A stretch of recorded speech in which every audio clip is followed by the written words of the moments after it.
guys, I hope you guys are all doing good. I am actually just trying to find my glasses. I can't seem to find my glasses. My glasses are missing. I don't know what I'm gonna do about it though. I gotta find them. Glasses have done disappeared on me, y'all. Also, I gotta actually fix up the vertical display here for folks that way. Folks can watch here on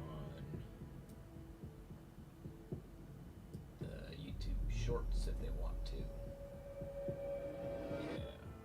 I wonder, wait a second, if I ultra screen it. Wait, nope, that's. This dang chat feature is always so screwy. Perfect. I'll go ahead and center it like that for the shorts. That way folks can still watch on there even if they want to. I am live, and my face is naked because I'm missing my glasses. My glasses! My glasses! I don't know where they're at. Ta-da! I hope this looks good though.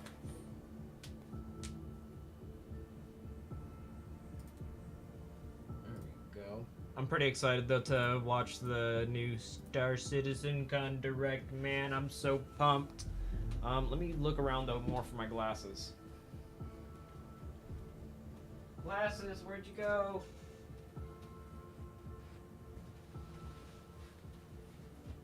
Where did you go? Can't find you, hoes. My glasses have disappeared. What the fuck, bro?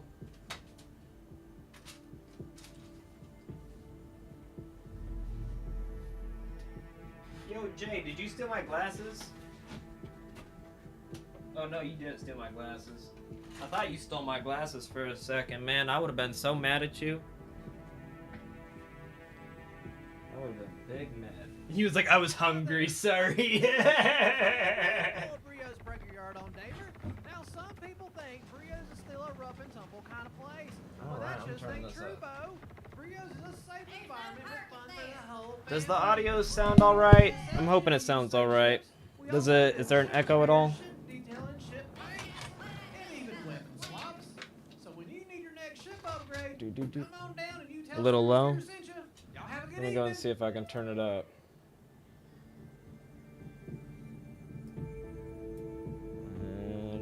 Well, that'll explain it.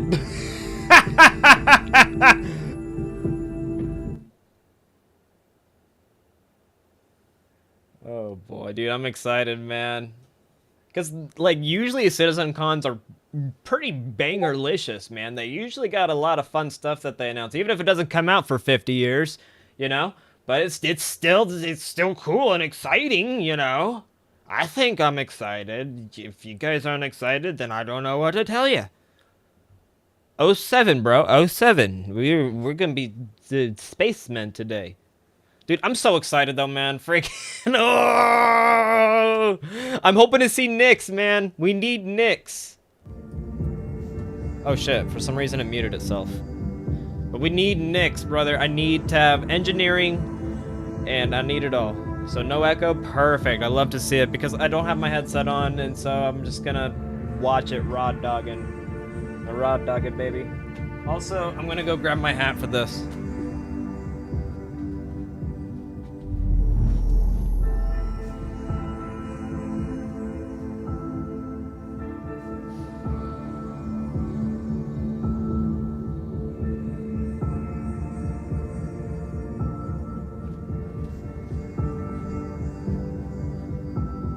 Let's do it, baby!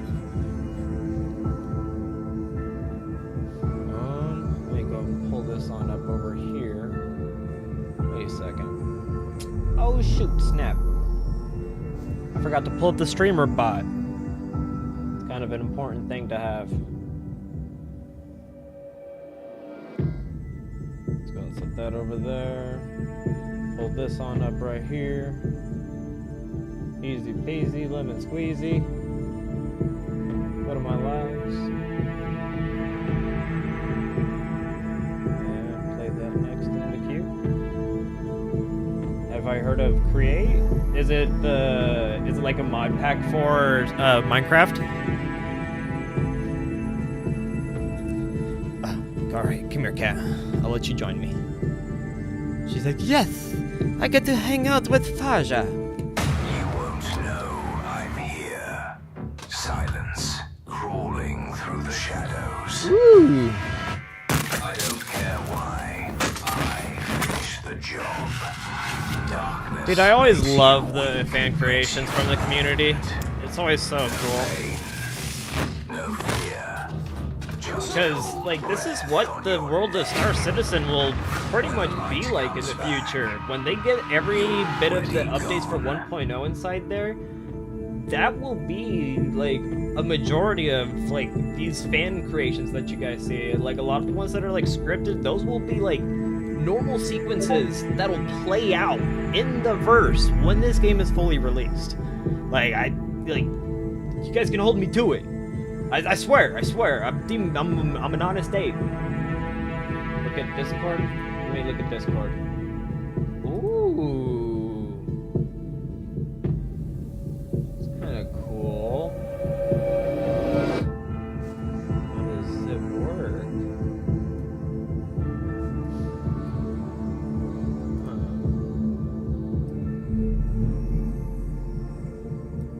Gotta make sure that the volume doesn't drown out my voice too much.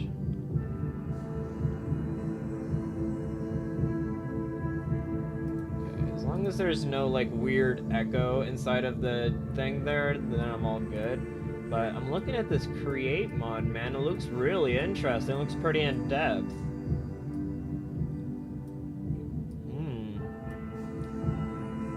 It's kind of cool.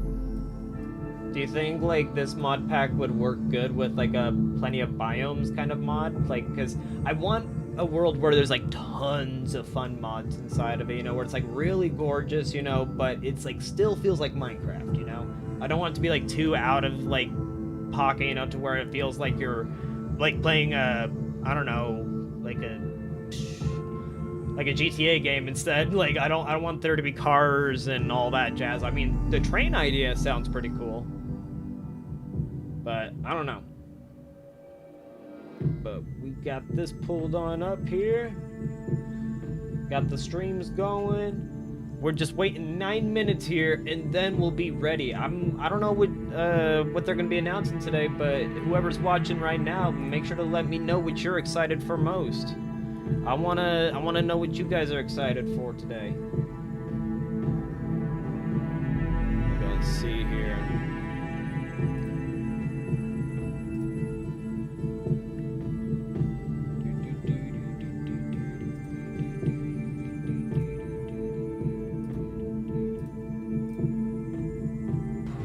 Weird how with streamer bot I have to sign in every single time.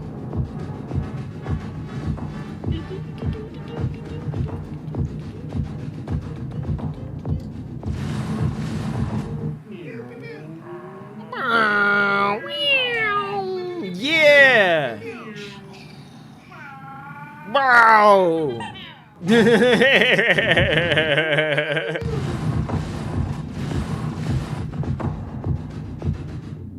So super heavy tech mods out of the... Yeah, I don't want super heavy tech mods, like... Yeah, I want it to still, like, feel like simple Minecraft, you know, but just more exploration. I want it to feel like if Minecraft actually cared about the game. Like, if the developers actually cared about the game. You know? I'm sure you understand.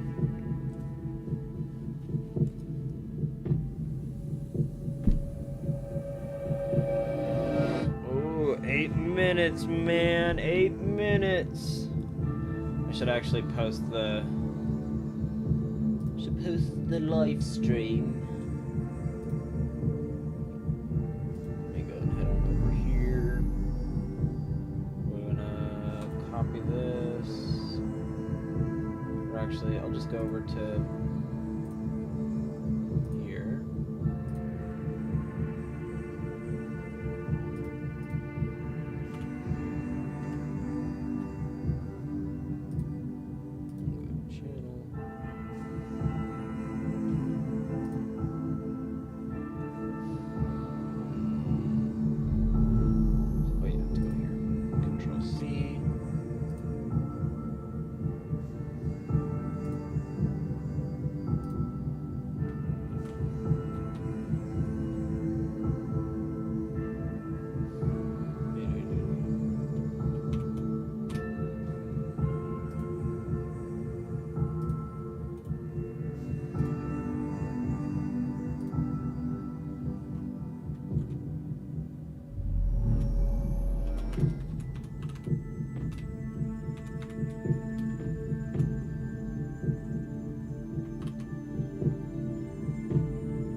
inside there.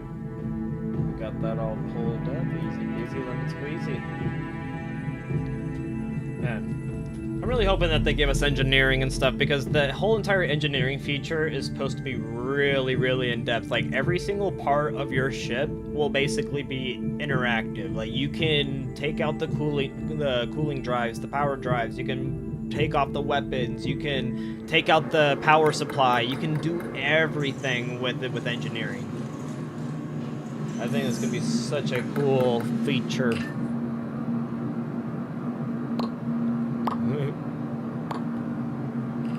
Got my cat over here just loving on me. Hey there, man. Hope you're doing good, man.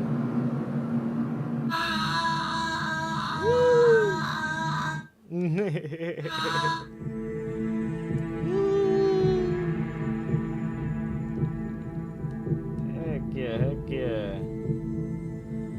Just excited to see what they announce at CitizenCon, man. It's gonna be so cool.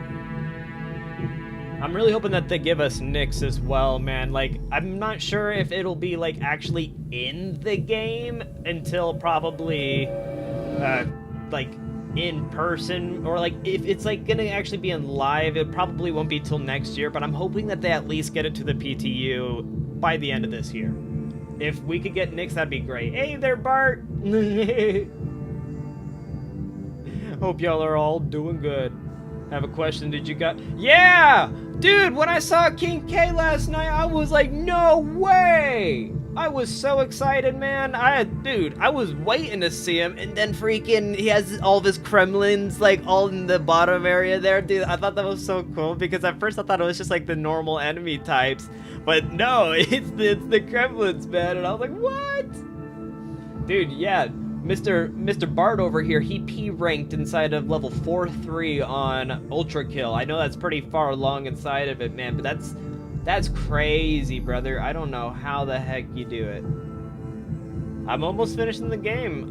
I would like to finish it, definitely, probably, maybe give it a few days here. I could probably do it on Wednesday this upcoming week, possibly. Feel like that could be cool. The second V2 fight, yeah, it was actually kind of easy.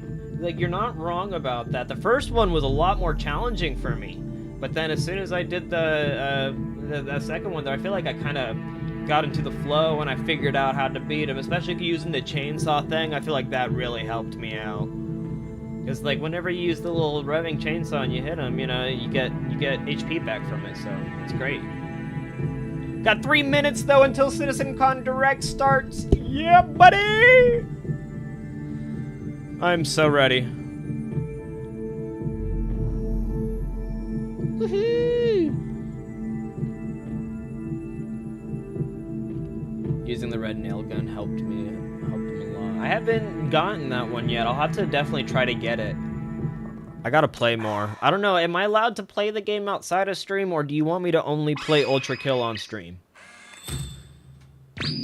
Like, that's my question.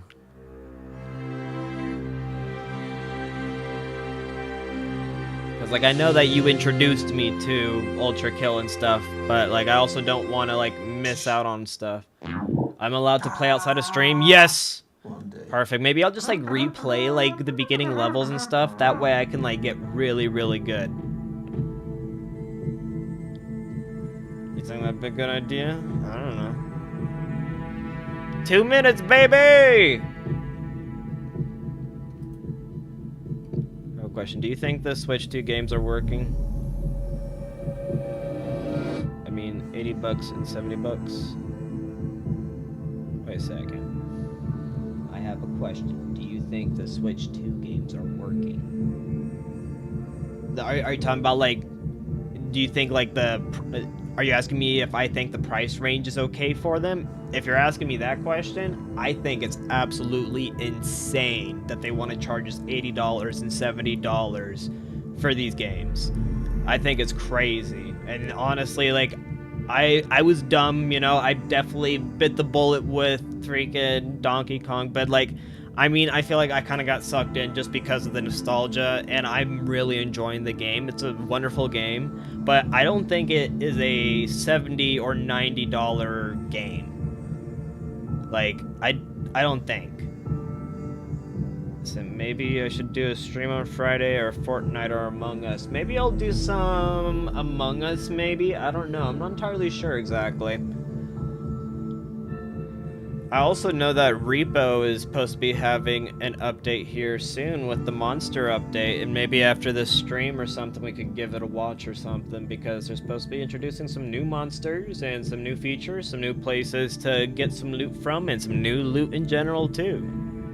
So I mean, that could kind of be cool. Yeah, see, Bard knows. Oh, wait a second, you asked me a question on Minecraft, brother? I'm so sorry, I didn't see your questions. Let me find the questions that you're asking. I'm sorry. Oh, so spread credit with PR line, then anything past tech-wise, think Tinkers would do well. It's one of my favorites for the fact that you can basically forge your own weapons. Each material used can give it.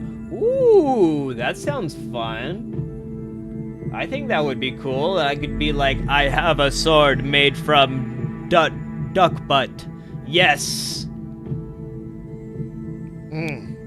And like whenever I hit people, it makes like a chicken sound. It goes.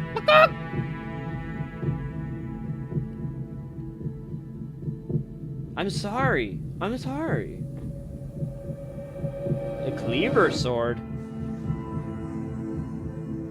You don't know about that one? Come on, man. I think it would be a pretty OP weapon. Imagine getting ganged up on by me, and then I'm just beating the crap out of you with the chicken. This year has marked a turning point in Star Citizen's history. We're We in! finally moved past the question of whether we can build an architecture to deliver a universe with incredible detail at massive scale, seamlessly, and where thousands of people can all play together. Server meshing has been working pretty much flawlessly at scale for the past 9 months. It has brought a more populated and active verse with up to 700 players online and in the same space at once. It's greatly increased server performance and delivered a much more responsive player experience. I couldn't be prouder of the team. They delivered something no other online game does presently. There may be other games out there that claim large player counts, or even the ability to mesh, but none do it at our detail, scale, and seamlessness. Of course, there will be continued improvements to server meshing and to Star Engine, but having moved past this last big technological hurdle has allowed us to finally focus on quality of life and stability improvements, something that has long been overdue. We're about to deliver our 9th patch in 10 months, with content that has brought Star Citizen storytelling into new and exciting directions.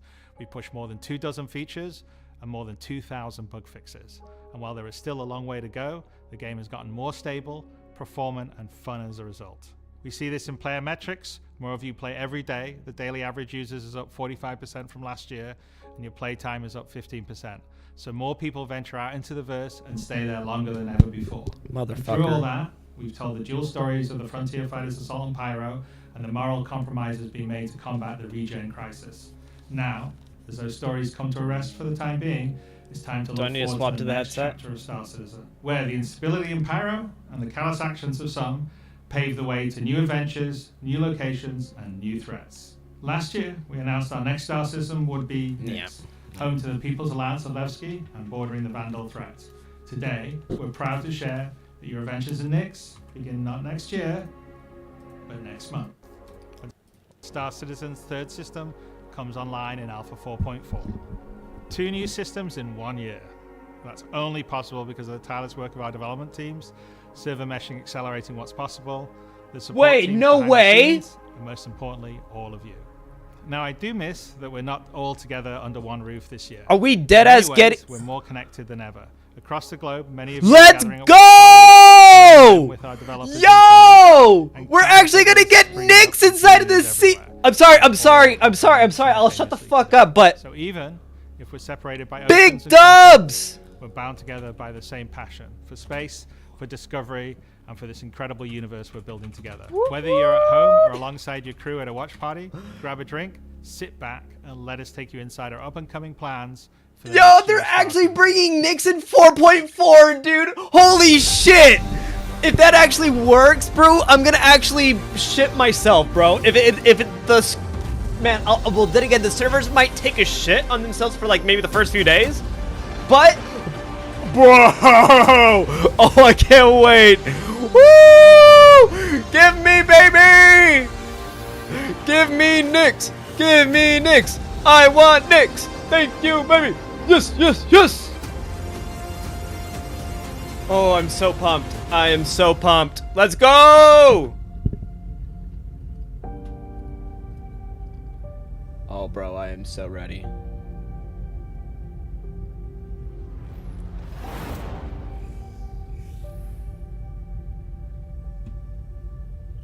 Welcome to NYX, baby! With the foundational technology now in place, the content development of the game is no longer restricted, allowing us to forge ahead with building out our first 5-star systems. NYX will see the much-loved Levski landing zone added back to the verse, while also bringing you one of its most iconic landmarks, the Glacium Belt. Yes! You'll experience a new I'm sorry, Kat. I'm combined sorry. I'm arms sorry. I'm sorry. operation that will introduce new factions I'm sorry, and Lily. new adventures for you to discover.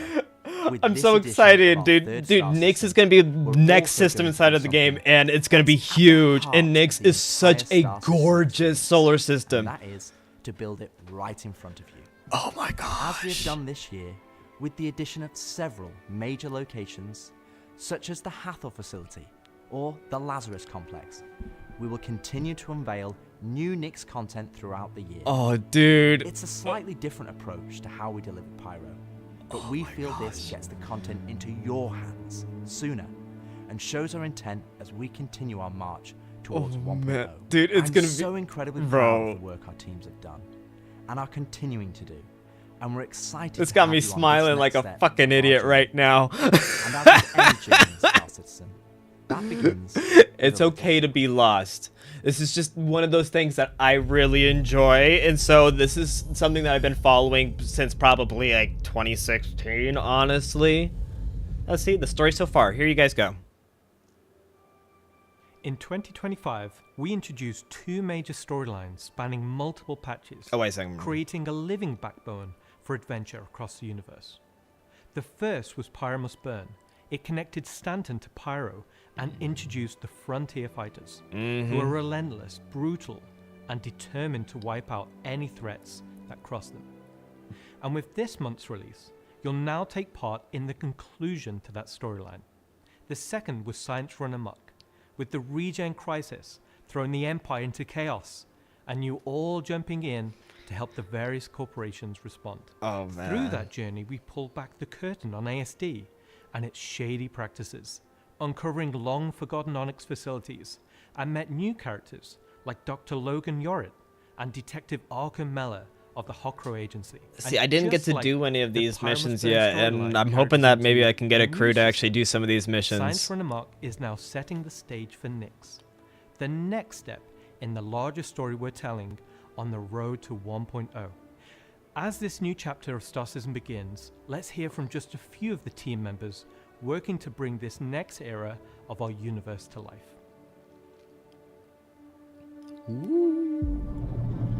Man, that's so cool. Because if you guys are wondering, first discovered, the United Empire, the UED, came Maybe out, Ultra did Kill scans, later. and kind of found out that the system wasn't really worth settling. The planets were too hard to terraform, the resources were too tough to get, so they opened it up. And one company saw opportunity where the UE didn't, QV Planet Services.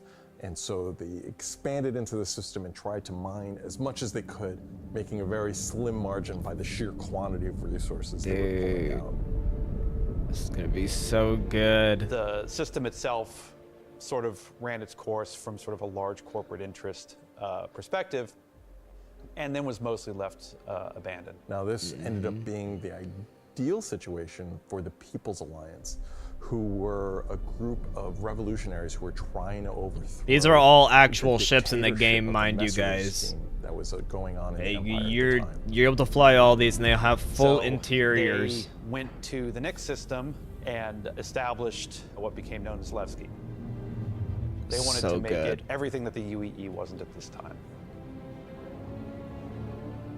They set up what they saw as their ideal society, where everyone's voices would be heard, where everyone would be equal.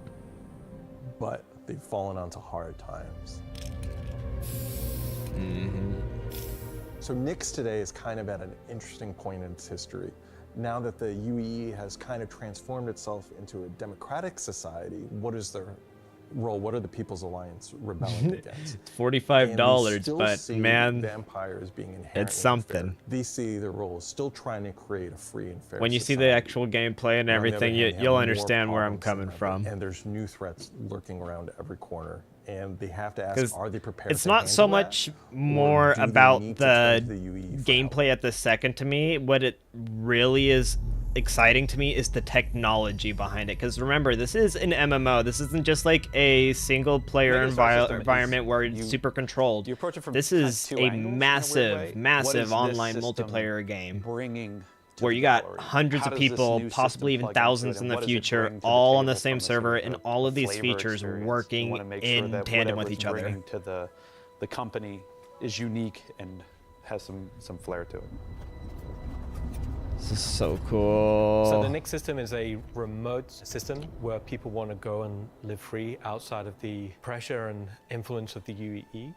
It's a remote and rugged system with a lot of hostility coming from the ever-present threat of Vandal. It's kind of like a frontier-esque thing. It's not lawless like Pyro. They It's just mentioned the kind of Vandal, out- guys. Pyro's more like a mad. The Max Vandal are an wasteland, alien and, species that have been it's kinda trying like to. Silverado or They've been like, at war with the like UEE Deadwood, right? for It's a kind of hot like minute. Smaller scope. The emptiness and the loneliness is the defining factor. You're Oh, gonna find gangs, man, you're still gonna bro. find hostile presences. Bro, but it's where people I'm go if they literally- wanna live bro. off the grid. The People's Alliance is the main peacekeeping force in NYX. I'm They so were hyped, man. We're unhappy actually getting with NYX the next direction month, the man. Empire That's was going. bro. The messers, they got out. They said, we're just going to start from scratch, build our own society, but build it the way that we think it needs to be built. They're not perfect. They're just people, but they're doing their best. They want to help keep NYX safe and make it prosper. They are trying to do the best that they can, but are faced with the realities of dealing with people, which is tricky. The Pyro star is quite a warm star. Stanton star is quite neutral. And the NYX is a little bit cooler. Yep. Work in The progress. system has its star, and it has this dark, really, really dense gas, sort of nebulous It's cloud. gorgeous, though. And it has points of light scattered around it, and those points of light in this gas cloud is really, really hazy. Man. So because NYX is bordering Vandal space, it was important that we have a gap in the NYX gas cloud where you could sort of just, in between the clouds, see a piece of the Vandal space. Yeah. It feels so close that it's even like protruding some red light.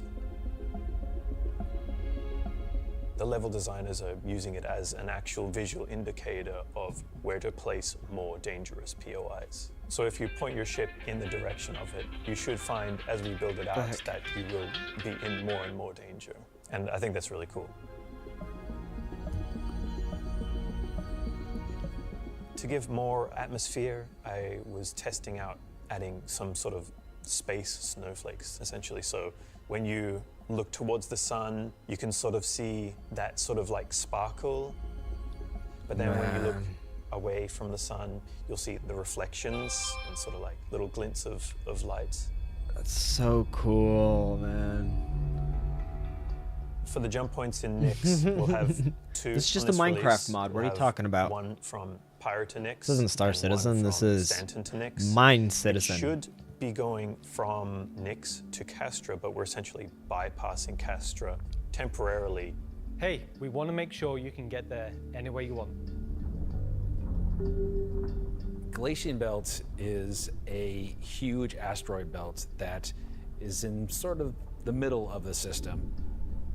Galatian Belt is a combination of a bunch of technologies that we already had. The asteroid fields we use for planetary rings and the gas clouds, and it's combining them to make something completely new that we've just not seen before. Wow. It's full of resources that are still left unharvested, because it's kind of a tricky spot for mining. It's not the easiest place to go, but that means that there's still a lot of opportunity for independent miners to go out there. That's cool. So the rocks in NYX are a bit more sharp, like sort of like icy look, rocky, cliff-like, very different from those in the Pyro and the Stanton. One of the big differences too is all of that extra added movement that just adds a little bit of extra flair. That's so It's also cool. a good hiding spot for people who are trying to elude capture, maybe set up ambushes, that type of stuff. No, it's Fortnite. Always feel way more interesting flying in those spaces than just, you know, empty void. And as we build out the Glacian build over the next year, lots of places to put new content. Delamar is a very large asteroid in the Glacian belt that QV Planet Services had built a mining base on that got taken over by the People's Alliance and renamed Levski. Whoa. Levski is our first and biggest social outpost for NYX. It's kind of like the place where you stop before you do your panning. So it's kind of a San Francisco before you go out to the gold rush. Huh. It's going to be the central hub for trade and hauling and all of the commerce within NYX and also from NYX to other systems. But it does have a Nice. CD underlayer to it. Over the years, you're sort of improving the generation method of those asteroids. And remember, y'all, to this is like culminate towards all this like specific in-game point footage. to make Like this is like you're large, able to actually go to these explorable spots, fly location. around anywhere you want, land it anywhere you want, travel around When anywhere you fly want. towards the Levski, you see this huge gas ring around it, scattered small, mid-sized pieces of the asteroids. Well, Levski's immediately apparently unique by the fact that it's a facility clamped onto the side of an asteroid. The breathtaking views of looking into the belt instantly gives it a unique charm and flavor. That is As you so approach, cool. You'll initially see a very dramatic borehole that goes all the way through the asteroid. You'll also see, growing out from there and alongside Levski, there will be landing pads along what I'd call the spine. Dude, that is so Lots cool. of industrial pipes and transport systems to bring out the refined mining materials when it was a mining station. I wanted to Before, show off the we were Kraken. using an actual planet, so we had all of the space available to place all of these structures. But now it kind of meant that we had to create an asteroid which has the Maybe I appropriate am your size to- favorite streamer of all time. Maybe I'm cooler than If we maybe I'm took the cooler whole than shot Joe of the Bartolozzi. asteroid, you will see that there is an area to fly underneath. We plan on Dude. bringing in whole sea gameplay. So this is exterior cargo elevators. So as a team, you will be able to load and unload cargo. That is so cool. Movement on the exterior, such as And that the whole sea cargo right there that you see trains with all that going stuff around there, tracks. all of those like thing, now all of those going like to be cargo fully EVA racks that you saw, they can all retract and There go will be into the ship walkways and it closes. around the main landing And you zone can to control it walk on using all gravity plates, at your but own you pace. can drift off and kind of go wherever you want. Oh man, this is so They can cool. explore fully the whole place, which is great.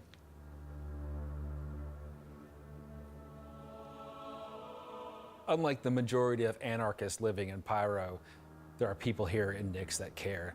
It's not a downtrodden or derelict, dilapidated location. It has a sense of order. But only where the People's Alliance has people living. But we've had Levski before, and we've updated it quite substantially to be more in line Yeah. with the newer features that have been put in Biomes since. aplenty is what I but I also want. visually, and there's been a lot of quality of life fixes that we've wanted to add and bring up to like a good standard for a landing zone. Gracing the main lobby of Levski is a large statue of Anthony Tanaka, who was a child worker. And was being worked to death. All of them were. And Anthony Tanaka just had a break and just said no, and stood up against the foremen, the supervisors, the managers, the guards, and was killed for it. And so he became a sort of a figurehead and kind of was one of the linchpin moments in seeing the fall of the Messer regime.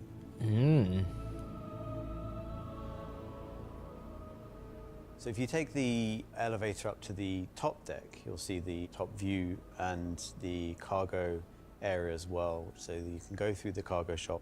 You've got your normal kind of cargo needs.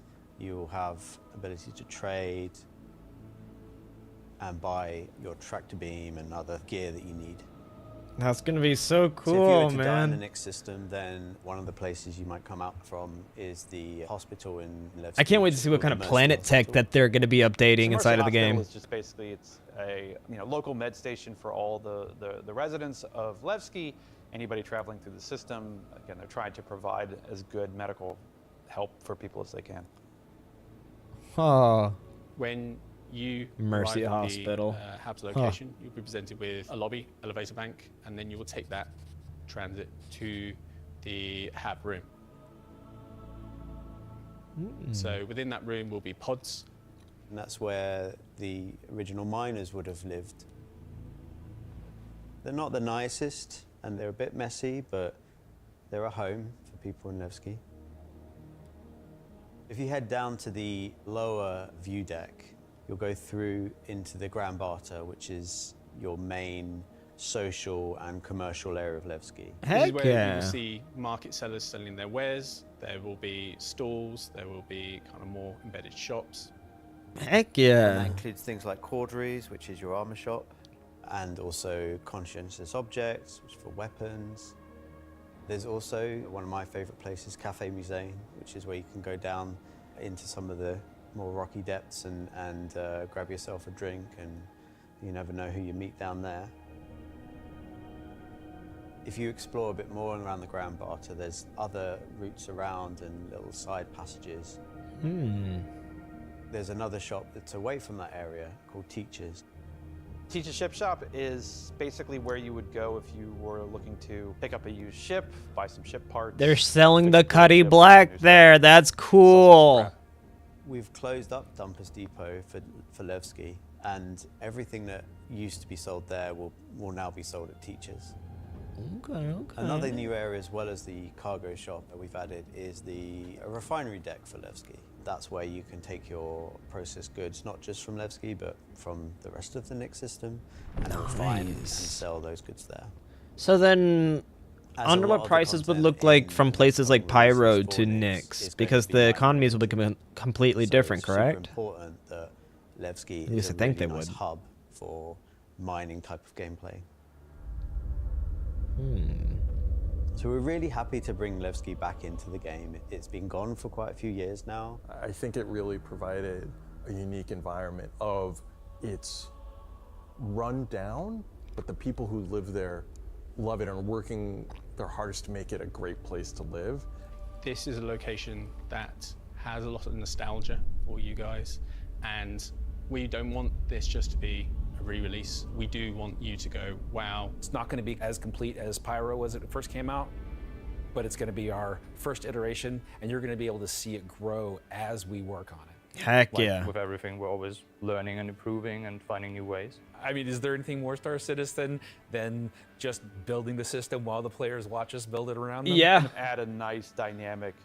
As to crazy as it's stand been, and be it's been a much fun more experience. calm, For me at least. The people that would have played it before are going to love to see this come back, and the people that haven't seen it before, it's going to be a great new location. This is the first time that I'm going to be able to touch stuff and kind of bring my own content to the game, and that's really exciting to me. Levski coming back into the game is a huge milestone personally for me. So I worked on the original quite some time ago, so seeing it come back and updated and improved and better is fantastic.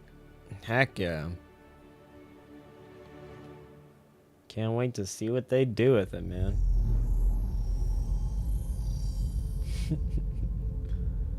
Something wicked this way comes.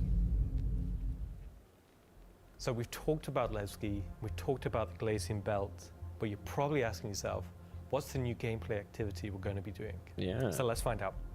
Welcome to NYX is your first experience in a new space station. and a new solar system. It's a mystery to be solved. There's things for the player to explore and look into. There's going to be some twists and turns, of course, some combat, and if you're lucky enough to survive, maybe some good rewards. Bart's been playing Ultra Kill, and there's an enemy inside kind of there. our ASD storyline. So, in the closing out what we had called our science run amok storyline, we had revealed that ASD had been procuring sort of very black market illegal stuff in order to conduct their experiments. So this mission is basically going to be continuing on that trail. So the Navy has learned that illegal tech is being sold in the UAE, and they're hiring Intersect to investigate. Intersect Defense Solutions is the leading military defense contractor in the UAE. So the Navy contracts with them a lot for doing various kind of military operations that they don't handle themselves. We didn't want players. Dude, that's some cool armor. For the Navy, I want just that. doesn't call up random citizens and ask like, "Hey, if you're free, can you fly a helicopter?" I guess as a player, when you can think about like, "Oh, where am I going to be doing missions that are capital ship battles or large fleet scale stuff or military operations?" That's all going to come from Intersect Defense Solutions. Man, that's gonna be so. That Polaris right there, it's a Corvette ship, and that thing is absolutely ginormous. QV Planet Services logistics station that's come back online. So they want the players to figure out what's going on. Work in progress. Quantum, and you start your approach vector to the objective. You'll be weaving through asteroids, going through the glacial belt, and slowly the station will reveal itself. Now this is an old QV logistics station. It's pretty beat up, it's pretty derelict, but there's some points of interest that you'll spot as you go through. So the station itself shares design cues from old Pan Am stations found in Pyro. This architectural design found its way over to the NYX system as the system was being established. But you'll also see some additional design cues that QV planetary services were adding, so it's a nice transition architectural point. It's fairly skeletal in design. You'll see logistics yards and cargo yards, but also facilities pinned inside the asteroid, creating this network of facilities. You'll notice there's a Polaris near the main hub. It's not a normal Polaris. It's damaged, it's broken. It's not a standard corporate Polaris. So at this point, you should be asking yourself, who does this belong to? Away from the Polaris, you'll see struts leading to asteroid bases. Now these asteroid bases are locked, so you don't know exactly what's inside just yet. But all of this comes together to form the playground for the mission to take place. So not only is this facility unabandoned, but it's also under attack from a surprising but familiar foe.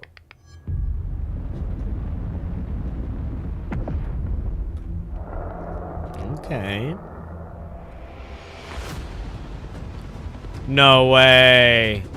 No way. Is that... Are we actually getting the Vandal inside of NYX? No. No way. For the first time in the PU, the Vandal. No way! So the Vandal are a nomadic, very, very, very violent spacefaring race. They've been outposts and such in the NYX system. They don't really know what they want, don't know why they're doing it, but it seems like whoever's running the station is really pissed them off. Oh my gosh. Parties have been rioting in the system. I didn't think we were actually going to get Vandal inside the game yet. Small groups coming in and picking at them. But as time goes on, those raids are getting bigger and more frequent. They'll be the scythes that you're familiar with, glaives and blades that we all know and hate, and a new craft for the PU, the Vandal Stinger. Oh my gosh. You will be contacted by some civilians on arrival asking you for help. So at this point, you have a choice. You can either bug out, mission over, or join the fight. First time since the PU launched that you'll be able to fight against Vandal aggressor ships. This fight will be intense. The player should be able to deal with them, but they will have to be prepared and they'll have to come back in to fight off this initial wave, and that won't be the end of it. Bro. After you fight off the Vandal ships, the mysterious inhabitants of the station invite you to come on board. Which Intersect sort of will encourage you to do because it'll help further their investigation against what's happening here, why these QB stations have come back online. You dock your ship, you board the station, and it turns out the inhabitants here have a real surprise for you. The player will be Oh my immediately gosh. ambushed. These guys are not your friends. Of course, it's not going to be easy because the people Oh, that are shoot. inhabiting the station are going to fight you every step of the way. The fight will be challenging, but this definitely will be the warm-up phase of this mission. This will be the players getting a sense of what exactly is going on here, who these new people are. They'll be in unfamiliar armor. They'll be wielding unfamiliar weapons. And we want you to get a sense that you are in a new place, in a new territory, fighting a new faction. Woo! So after you survive this initial ambush, you get back in touch with Intersect, and obviously the question is, who are these people? Why are they attacking? Yeah. Why are the Vandal attacking them?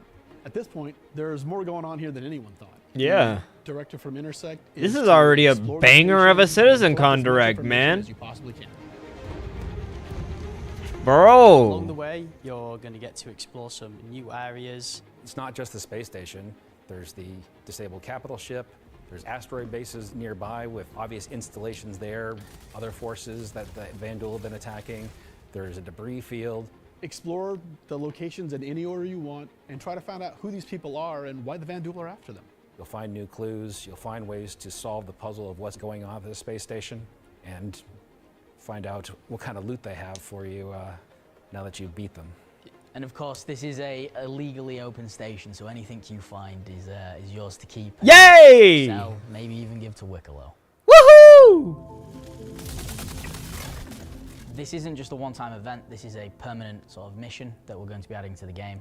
You can go back and repeat this mission and find ways to do it even better, even faster. There'll be a different story and different flavor. Obviously, we can't have the same thing happen every time. There'll be other missions that Intersect will offer to you based on the evidence that you found. Now you know the real story, and you can start digging and giving more information to Intersect along the way.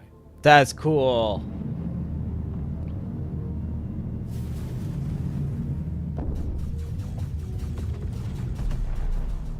I'm super excited to finally see the Vandal in the PU. I'm excited to bring cool Vandal ship combat to SC. I wonder Players if the in Vandal PU are now going to get show up face inside a on these awesome pyro. ships and get a taste of like we already have it in Arena Commander where you get to fight the Vandal swarm, and being able to do that in the PU is going to be, I think, a heck of a lot of fun. Dude.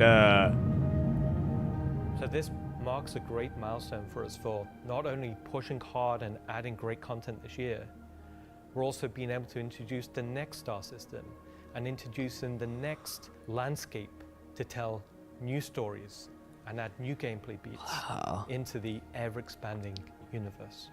So we'll leave 4.4 there.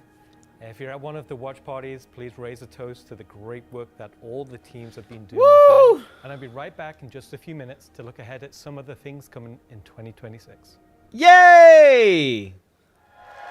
Yeah! Hello, everyone, and welcome to the Voyager Bar in beautiful scenic Orison, where the staff of Planetarium Games Manchester is gathered for their very own CitizenCon. Dude, this has got me so excited, man. This is actually like, this feels good. This is like a really genuinely good CitizenCon Direct. At just a little of what the next year of Star Citizen has in An store for actual everyone. banger right off the bat, And man. I'm Jared Huckabee, your host for the festivities. Hey, And for the show Jared! today, let me Love tell you, Jared! It's not a joke. It's not a gag.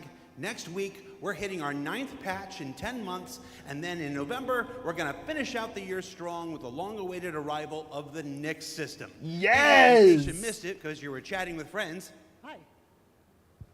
It's not the lawless Yeah, wasteland of Pyro. dude, many straight folks have up, been Nintendo speculating, Direct has but an nothing to have on independent this. system with its They don't own got set of nothing on rules and this. laws and multiple ways to get there. It's an exciting time for everyone at Cloud Imperium Games Oh. because, as the architects of our persistent universe said at the start of the show, the foundational tech that we've been building for so many years has now unlocked us to bring more to Star Citizen than ever before as we Mhm. continue our journey towards 1.0. I knew it was gonna Before we start getting continue with the crazy show, as soon as they let's got get a Pyro few out and server housekeeping meshing. tasks out of the way.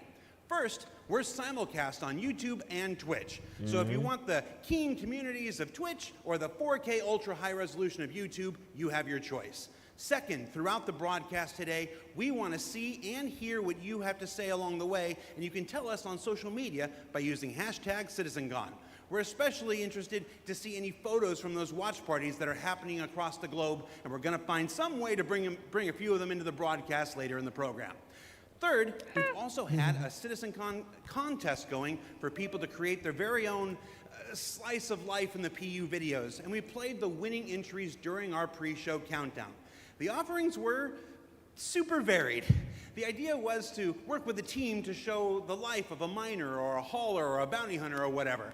But one guy just said, I'm going to make a video about how awesome I am. Facts. And I respect that. So Facts. shout out Nocturnal Revenant. I don't remember if you were one of the winners getting an L21 Wolf from Kruger for their efforts, but you won the coveted Disco Lando Complete Narcissist Award.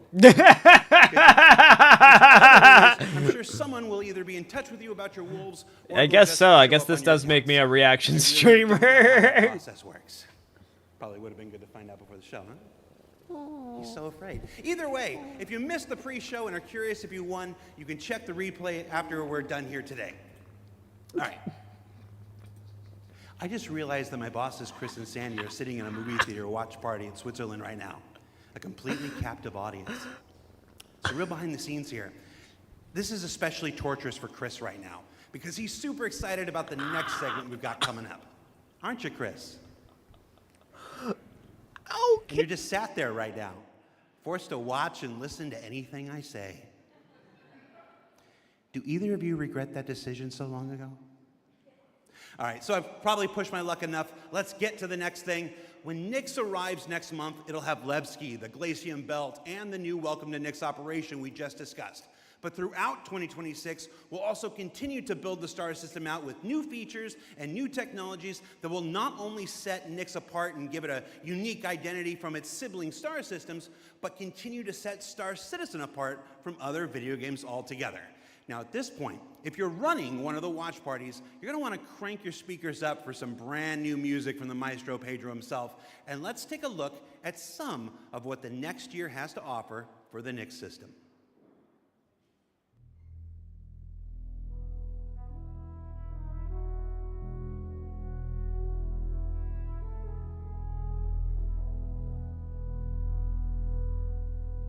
At Cloud Imperium Games, we believe art inspires the best technology, and through the development of that technology, it pushes us to create even better art. When Genesis comes to the persistent universe starting next year, it will change how you experience every world, and not just in the building of the new planets for the NYX system. We will also go back through Stanton and Pyro and reimagine them through the lens of our technology. Previously, and more traditionally, we'd create slices of biomes, like deserts or forests. This approach moved us forwards and got us this far, but solving the scale was always tricky. And for Star Citizen, we like to do scale on another level. Issues like seeing tiling from our height maps from high altitude, or the unpredictable blending when two biomes connected, were common. But ultimately, things just never felt right. Our worlds were gorgeous, but to us, they still sometimes felt like interpretations. Now, this was a super hard problem, which we needed to solve at the scale for Star Citizen requires. We challenged ourselves to emulate nature in the most believable way, and not just on a planetary scale, but to our level of detail.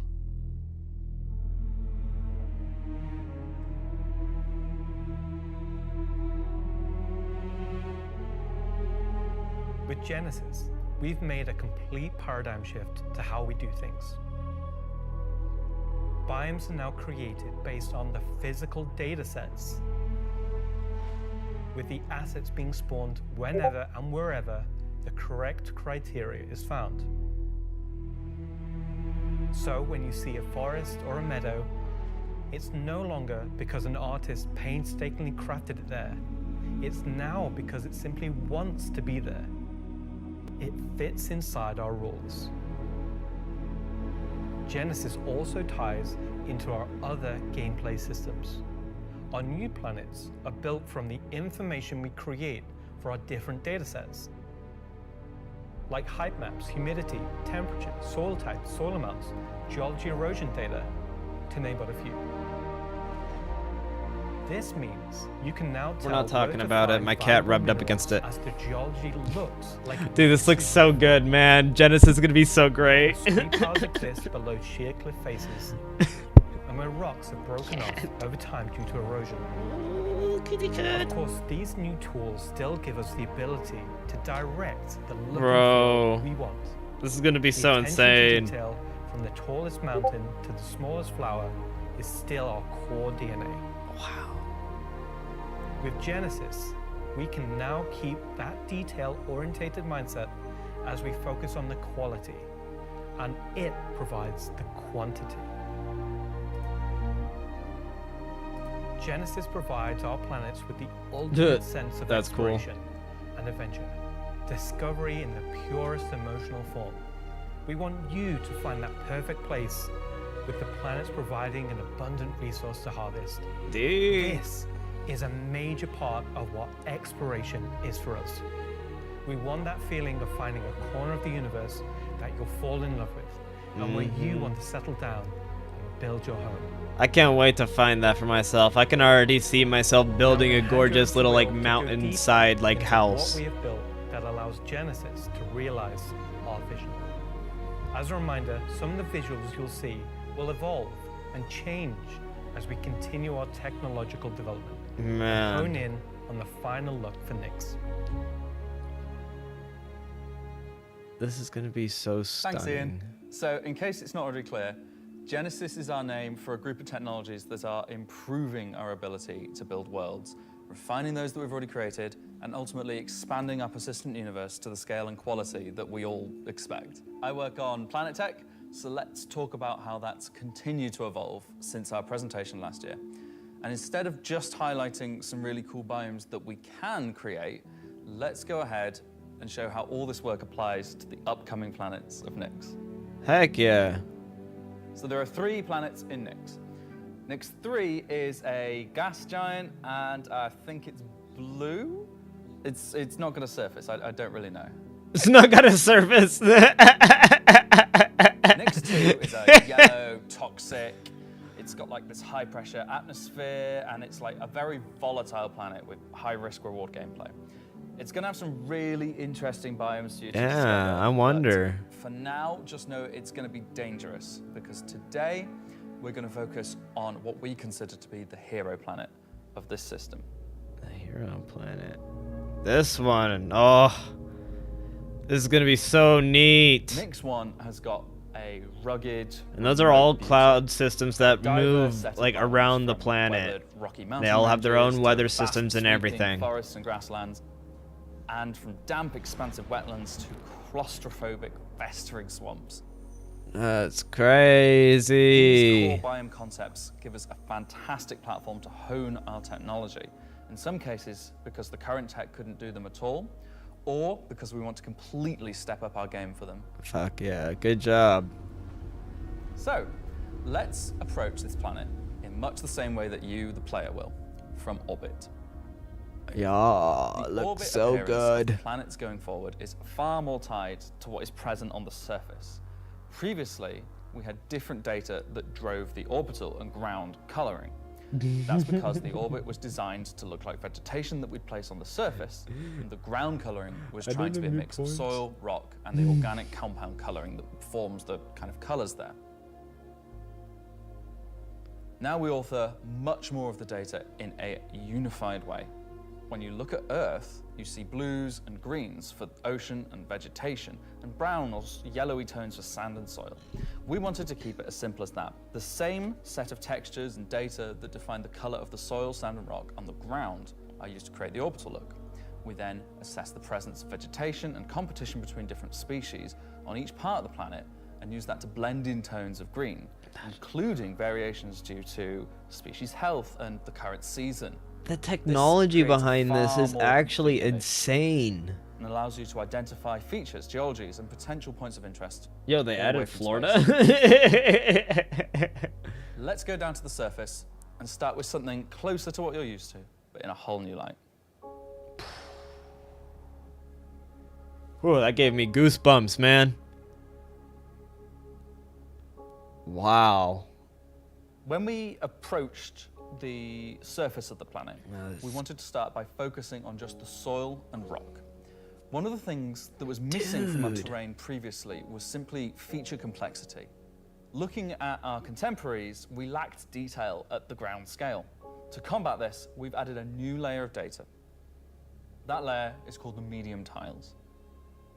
Bro, that looks so good. These are intelligently placed on top of the existing 4-kilometer terrain tiles based on slope, soil type, and other erosion data.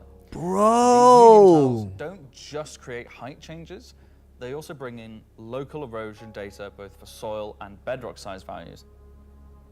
And this gives us a whole new level of terrain detail. Like a little patch of green grass right on the side of the mountain right there. Oh my gosh. So now that we've nailed the surface, let's have a look at adding some rocks. We've now got two major contributors to the rock content of our planets. Firstly, long desired feature, cliffs.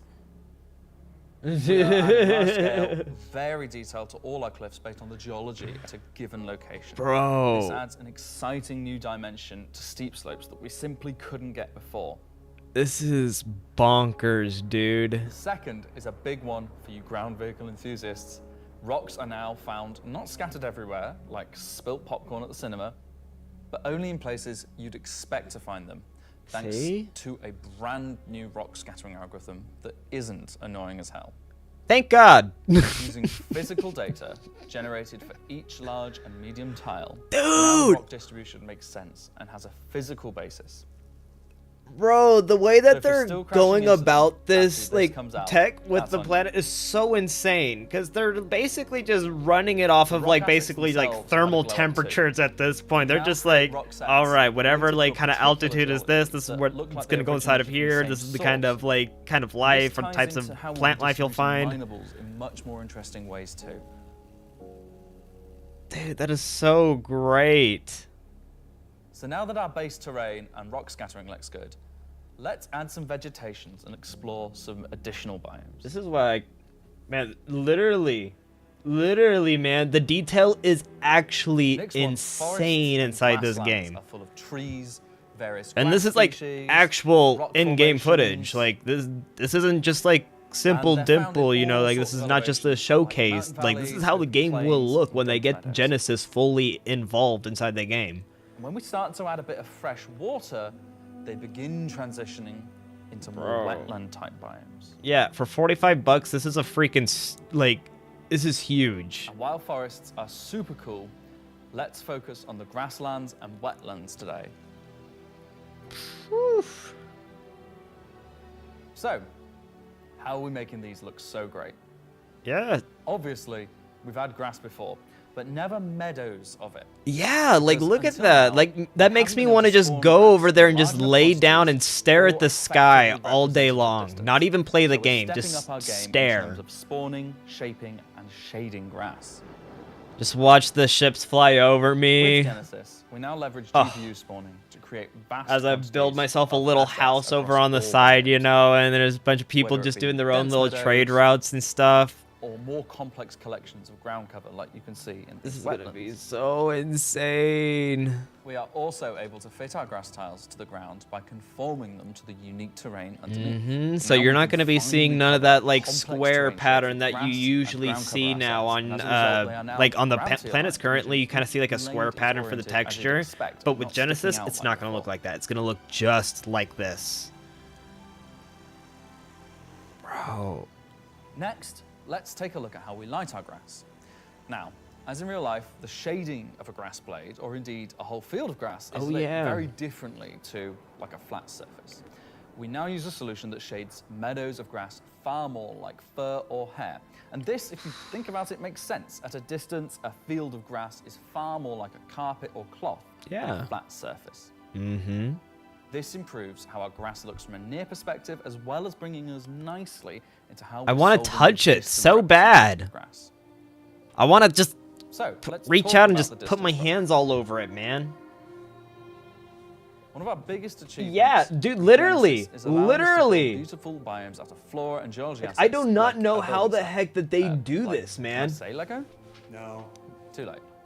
But in the past, this broke down very quickly when objects simply disappeared when viewing the same biome from 10, 20, 100 kilometers away.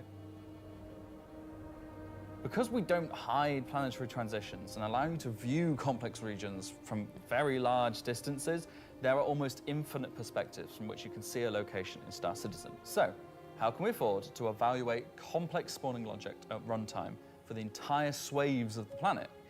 Enter the virtual terrain. Oh, yeah, see, this is Virtual terrain, or actually insane how VT they for do short, this. Is how we now cache and represent our terrain at varying scales. Everything's broken down into like a mathematical equation, and it is so cool. Spawning we've shown so far. And it's also how we cat. now evaluate and represent Why are you so vegetation mean? from a distance. Why are you so mean to me?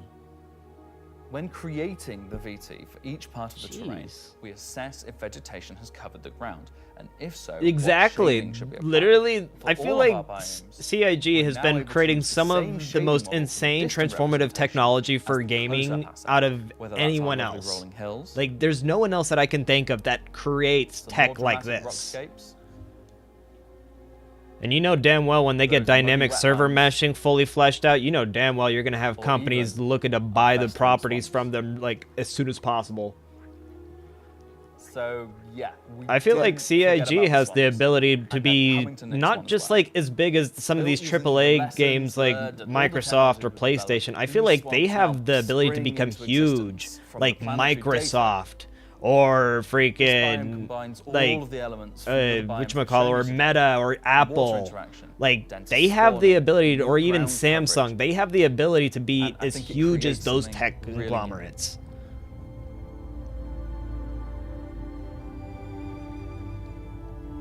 That's what I'm saying, man. Like, the game used to literally butcher your PC before it was, like, really optimized. But now the game runs super duper smooth. I mean, then again, Anyway, I'm running a 4080 that's our Super, update so on the I'm Planet just, Tech portion of Genesis, you know, and how we're in a using Ryzen it 7 right 7800 now X3, to but you know. sculpt the identity of NYX One.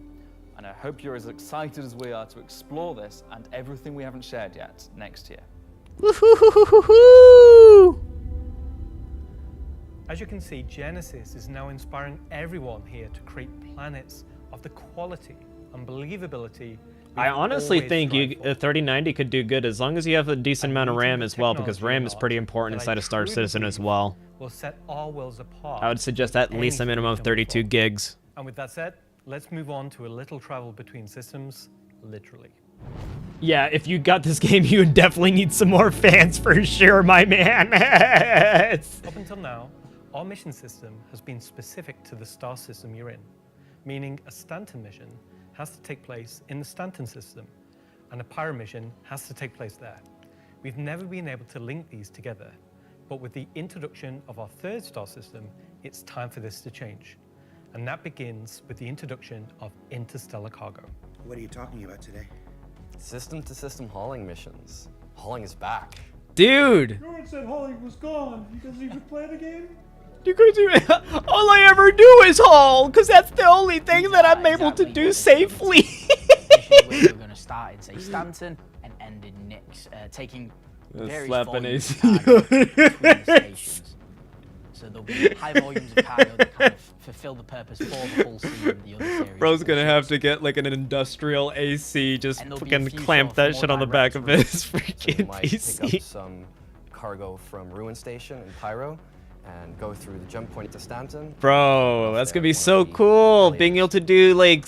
So if you've never sort of experienced the jump point, or going through it, these missions will require you to. I've only gone through the jump point once, and it was when they first actually introduced the wormhole and everything and stuff. So like it was very, it was kind of glitchy for me when I first tried it.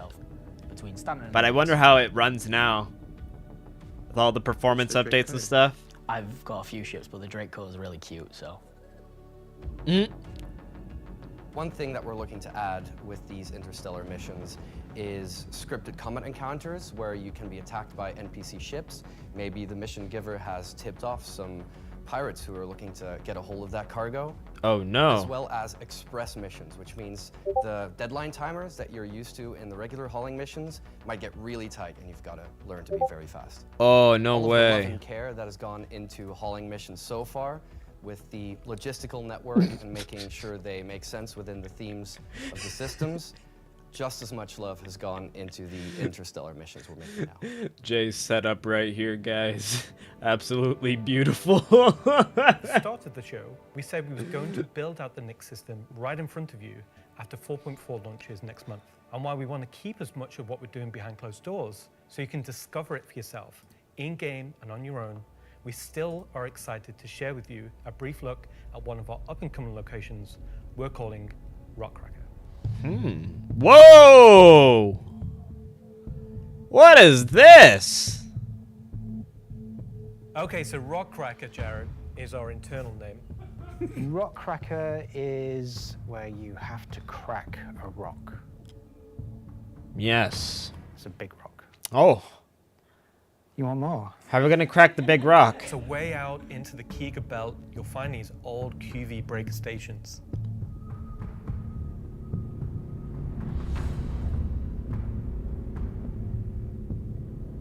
These were originally industrial facilities breaking apart large asteroids and mining them down. But since they've been mothballed and been left abandoned, so you're going to have to find your way inside and thinking about how do we bring this facility back to life. It's not just about flipping a switch. As you bring these stations back to life, you'll be lighting the beacon and calling attention to these forgotten places. One of the main features is the laser head, which will require certain things to get working. It's up to you and your friends That'd be a good to idea, man. find how to get in. There'll be a variety of options.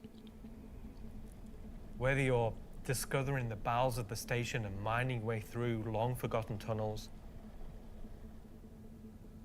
or you're going through the main laser entrance. Now, as you're traversing through the facility, you'll find the old engine room.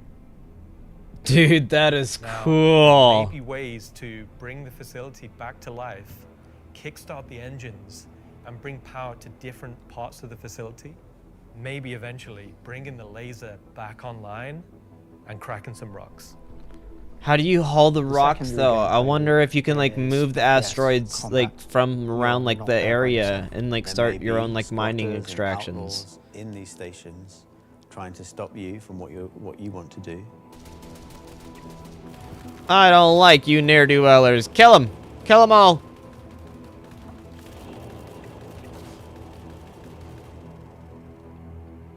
They got some cool glasses though.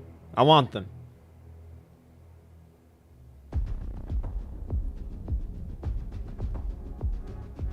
So you've found these old facilities, you've brought them back to life. You've systematically brought power to various functions of the facility. You've activated the laser. You've fired the laser. You've broken apart the rock. And then you'll be able to fly your ship inside and see what's there. Yeah, what's inside of it? So you fly a ship into an asteroid. Yeah. You just get into your ship and fly in and start searching around and trying to find the pieces that you want to mine.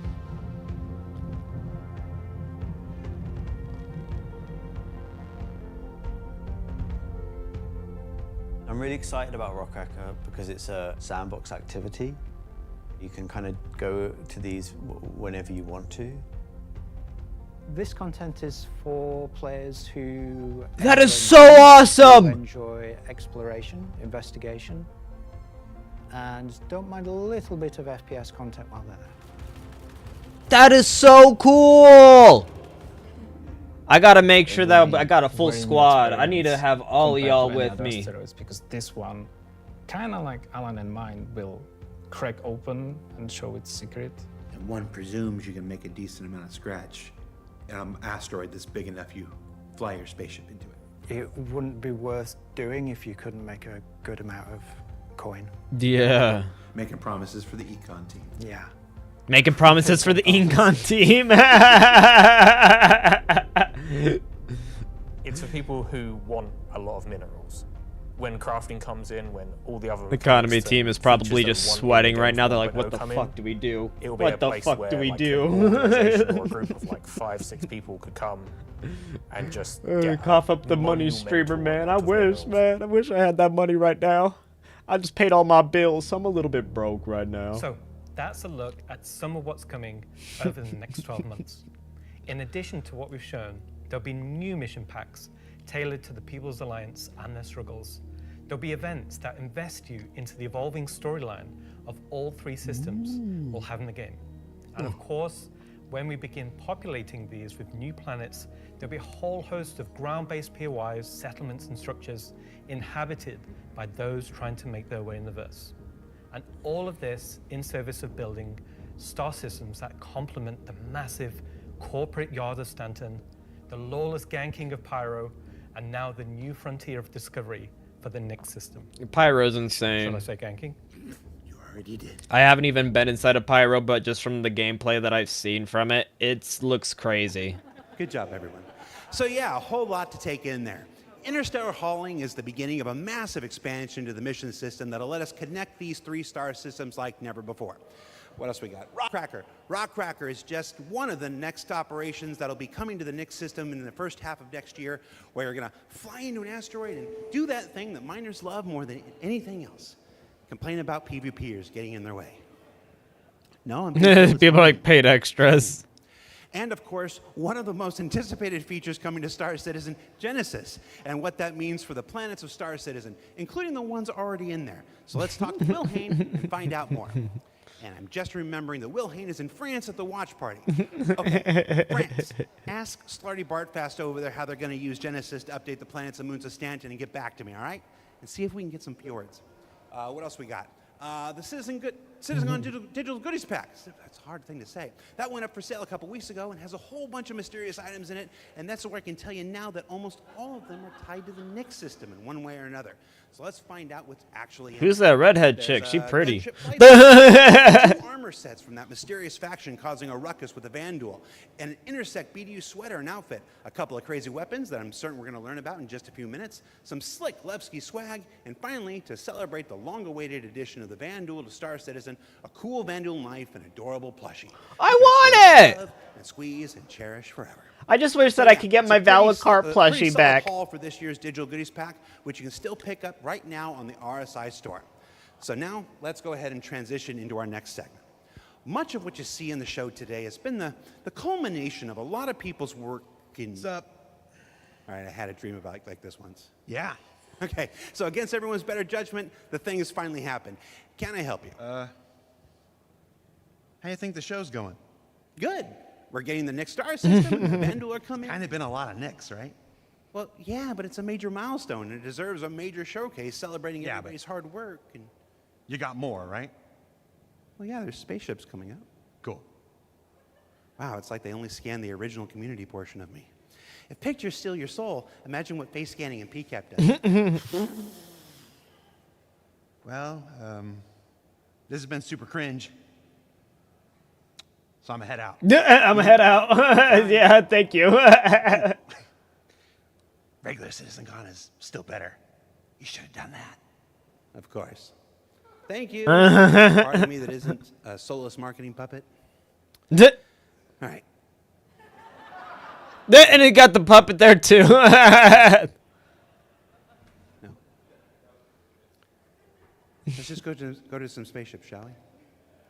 What kind of spaceships do you guys got announced for us now? Hi, my name's John Crew. I'm the Vehicle Director here at CIG, and welcome to Talking Ship, where we're going to talk about 3 new ships coming to the persistent universe. Give me the Kraken. I want the Kraken right now. Talking ship. Just talking a little bit of Last shit. year has been pretty hectic in terms of vehicle deliveries. I think we've delivered the most we've ever done in a 12-month period, and we've covered all the way from tiny little snubs all the way up to capital ships. We've kind of filled out a few little gaps. We've introduced some new ships by some old manufacturers. Yeah, The Polaris, man. Obviously, people have enjoyed playing with that. We snuck the Idris in without none of you expecting it for a while, and yeah, it's been a busy year. It's nice to start revisit some of the older catalogue and some of the bigger ships again. Yeah. I think my favourite ship from the last year is a tie between the Wolf and the Golem. Favourite ship in the last year? Probably the Wolf. I feel like it's the obvious one. I'm trying to think of something else, but I really like the Wolf. Everyone's mentioned the Wolf. The Wolf's everyone's favourite. I haven't used the Wolf. A return of Kruger. Bro, that kind of reminds me of the Mandalorian ship. It's kind of everything we set it out to be, and it revived an old manufacturer. Bro, that's a banger. Yeah, I'm going to say the Wolf. The Golem, I think, is That's just an actual incredibly banger. Well-formed ship in such a small package. It really just shows off that Drake aesthetic, giving you the absolute bare minimum needed to perform a role. I honestly do really like the Zeus. I think it came out really well. It's kind of hard to pin down a favorite, to be honest, because we've released, a lot of really cool ships. Kind of reminds me of those like speeders that they had inside of Star Wars. Kicking off a few big ones, But it's like a ship, you know. See, dude, that's again, a vibe. Maybe some ships from some manufacturers that don't have that many in their lineup. There's a few big challenging ones starting, so they're good. A breadth of ships, should we say? The 3 new ships we're going to introduce today all tie in some way to the primary factions fighting over the NYX system. We'll start with the People's Alliance and Anvil Aerospace. Okay. What do we got? What do we got, baby? Very military-based brand. It's been a brand that's in Star Citizen for a long time, fighting for lots of military contracts and law, often up against Aegis, and to the point it actually beat Aegis in the past. You will be familiar with a lot of their ships' designs, such as the Hornet and Lightning. Earlier this year, we introduced the Anvil Asgard, based on the Valkyrie chassis, which is an The extremely designs popular offering. are super This duper year, cool. We're bringing the concept ship we introduced last year, the Anvil Paladin, to life. The Paladin is a gunship from Anvil Aerospace designed to support ground operations. A gunship is a ship that's designed to stay in a sustained firefight while dealing a lot of damage, also taking damage. We don't have a lot of gunships in the game that are true dedicated gunships. They are quite a tricky archetype to control in game without being too powerful. Yeah. It's designed with a lot of firepower and high armor and health, but very low maneuverability. It's multi-crew. It's just built purely for battle. It's got lots of armor, lots of guns, big guns. It's got a very similar squat kind of form to the Valkyrie. It kind of reminds me of, I guess, like a pit bull. Obviously a very menacing silhouette. It looks quite forward-weighted in its stance. It feels like it's coming towards you, even when it's just sat still. And I think that's something that helps with it feeling intimidating. Yeah, that thing looks spooky. Imagine having that charge up on you with a full crew loaded up inside of it. What you'll then see is the first of the side turrets. Shoot. Notice the canopy, you'll see that there's a fairly thick space between where the glass is and the hull exterior. That's because it has deployable armor, which can come out and give you a bit more cover while you're actually attacking the target head on. Really nice kind of dual connected wings with the turrets out on the sides, just to try and give as much That range is for those turrets fucking as we can get. insane. Which is controlled by one of the 2 remote stations underneath the bridge. If we come around to the rear, you'll see a rail. Now that rail is the main turret of the ship, which is controlled by the co-pilot. Dude, banger after Full 360 banger. coverage underneath, full 360 coverage on top with it. And then the side turrets also have 360 coverage that way around and 180 out sideways. So really you have, between the turrets, pretty much 360 coverage in all directions. That's cool. So is there an undercarriage mount? Oh yeah, there is, like you said, yeah. All the turrets are remote and all the crew are located in this one central 2-story room. A lot of our other gunships, the crew gets scattered across the ship, but with the Paladin, you're all sat together with a nice, cool experience, so you can really feel like you're playing as a group. Yeah. The pilot, co-pilot up top, and you've got the gunners underneath, and I think that helps with the intention of what the ship does, because you've got this really nice kind of like gunner viewpoint down, kind of giving this lower coverage. We added a glass floor just to keep the two connected. I think that really helps with. Dude, that is so sick, man. That said, Shoot. if you don't have the ability to fully crew a paladin, you can still fly it and engage in combat solo. Obviously not as good as if you have a full crew, but you can't always guarantee your friends are going to be online.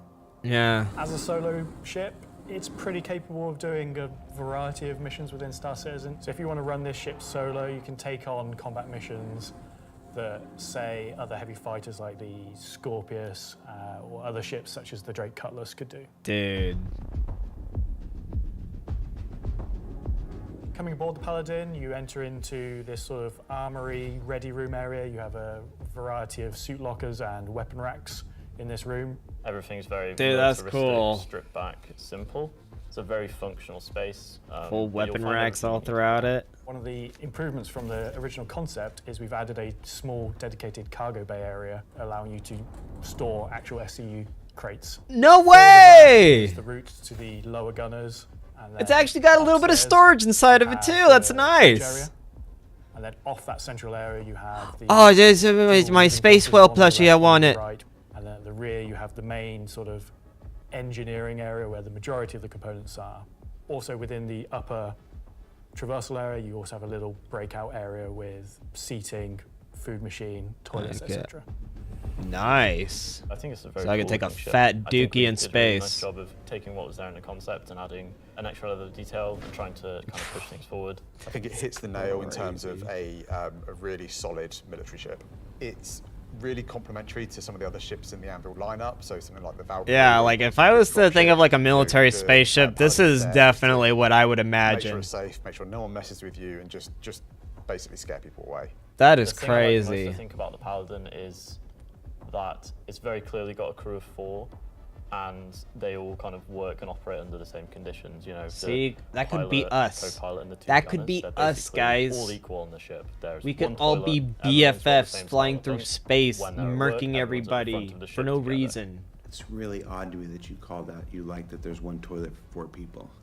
Yeah, there is one toilet. Well, you know, What? you all work together. You're all Yeah, equal at it's work. gotta- You're Toilet seat never gets cold. toilet seat never gets cold. Yeah. So that's the Anvil Paladin. Whilst originally a military-built craft, it's the perfect ship for folks on the frontier trying to defend against threats. And talking of threats, let's move to our next ship, a replica from Hesperia. Dude. Hesperia are a high-end manufacturer. They specialize in recreating exotic and particularly Dude, alien these spacecraft. ships look so cool. Effectively what they're doing is they're remanufacturing them, making them a little bit more suitable for kind of human flight. And the latest offering from Asperia is the Vandal Stinger. Dude. I can't believe they're actually adding it. Space aliens. They're like 7-foot-tall, evil war race that sort of. I wonder what the take over, interior steal looks technology, like. Absorb it, fuse it all together into their own needs. They are the relatively nasty aliens that you sometimes hear about and haven't seen much of yet. They also make really cool spaceships. I want to see the interior. Show Stinger me, as show a me, show me, show Vandal me. heavy fighter was reserved for their higher tier sort of ace pilots or high-ranking members within their clans. Ooh. The Stinger is a competitor to something like the FA. Or That's a wide field of view. It packs a lot of firepower in a quite a large frame, so it's a very, very tanky spacecraft. The firepower is almost unrivaled in terms of just both the number and the size of them. So it's there for players who don't want agility. They don't want to be in and out quickly. They want to be there brawling with big guns and taking all the hits. Yeah, I mean, that would One probably thing be me. Spirit have done differently with the Stinger is they have done away with the majority of the bespoke weapons. They heard everyone's complaints about the glaive and blade and have stripped off the original Vandal weapons to allow customization for standard human weapons. With the exception of the single Nice. size 5 gun. Because it was too well integrated into the hull, even for Asperia to remove. All the additional weapons are generic mounts, so they can be swapped with any of the existing lineup that we have in the game. By doing this, provides greater flexibility to the end user, and this is something Xperia wanted for the civilian market. For that one bespoke weapon, the size 5 plasma cannon, functionally it is the same as the existing size 5 plasma cannons on the Scythe and Glaive, but it is a sort of Gen 2 model and wraps it in a different aesthetic compared to those models. You'll see they're very much older Vandal styling. This is much newer Vandal styling. Whoa. It is the same weapon that people have used for years. Show Our me the job as interior. the vehicle I art wanna see team it. on the PU was to take the Stinger from the squadron team and prepare it for life in the PU. We took an opportunity to take, this really well-established art style and, add extra details where needed. So the exterior is a real blend of these kind of hard surface, kind of rare alloyed kind of wings. Yeah. And underneath this real kind of organic structure that kind of webs all of the ship together. It connects the thrusters in. It's like connects all the super duper underside sharp. of the Kind of reminds vehicle, me, I don't know if you guys ever played the together. game on You can tell Xbox, but I it's think it was very called different from Scorn. the Kind of Vandal reminds ships me that of are that. currently in the PU. If you take, for example, the way the cockpits are constructed.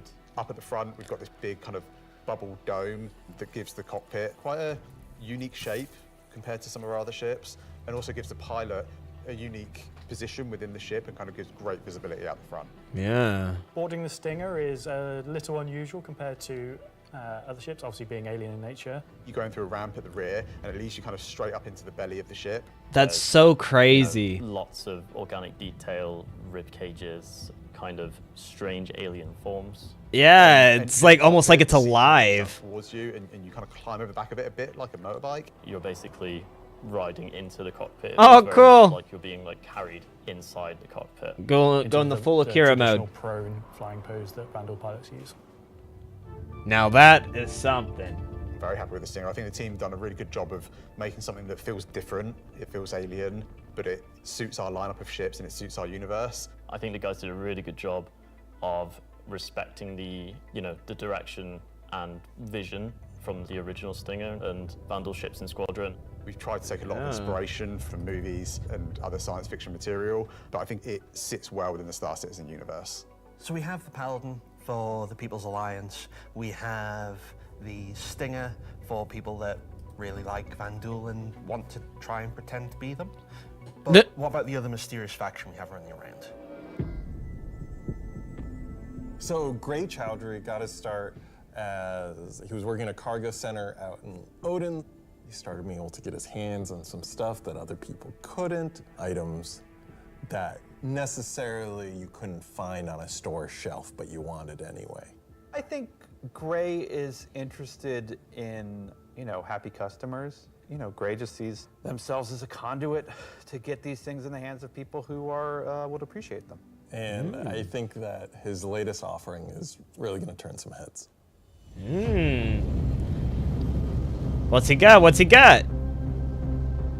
So the Whoa. ship, well, we don't really know what it is, to be fair. It's what happens when someone who is a genius at aeronautics and ship assembly is given free rein to do whatever they want.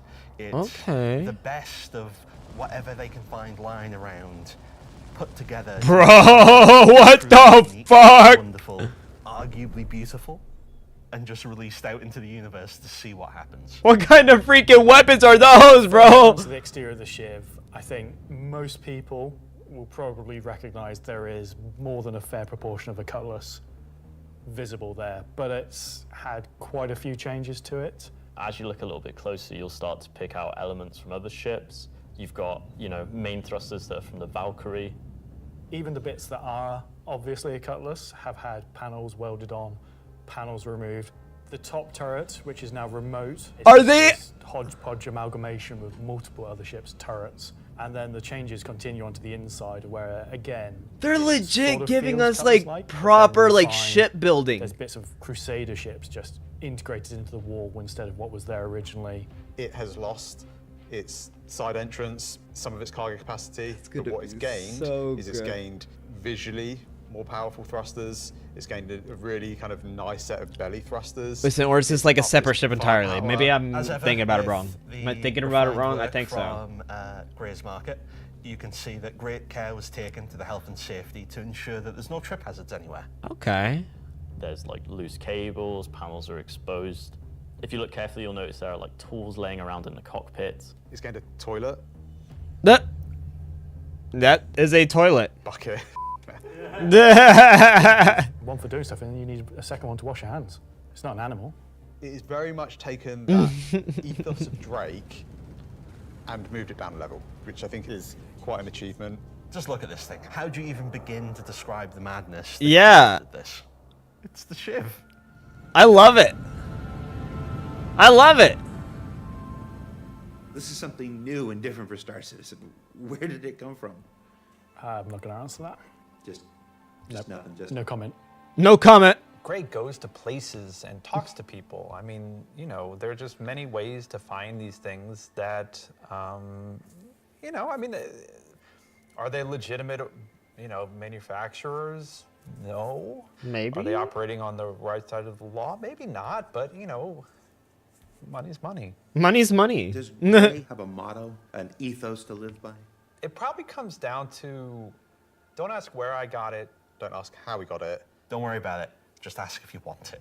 Yeah. For someone that is looking for something a bit different, a bit away from the norm, that just wants something that's unique. It's definitely for people who like a rustic aesthetic. Dude, I love it. But it's also really strong, to be honest, and it's absolutely a statement. Bro, that would be cool. With the 3 ship offerings, they are obviously very combat heavy. There's something we wouldn't Yeah. normally release all at once, but honestly, all of them are a different statement, and they're all cool.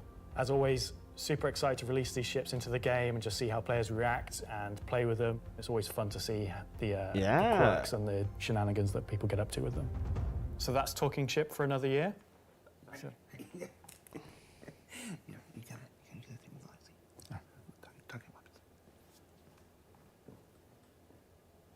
so I've just been informed that we have to do a bit of a timeshare agreement this year. So we have to throw it over to Alexei for Talking Weapons, which is an extremely original name. There you go. What kind of new weapons have we got?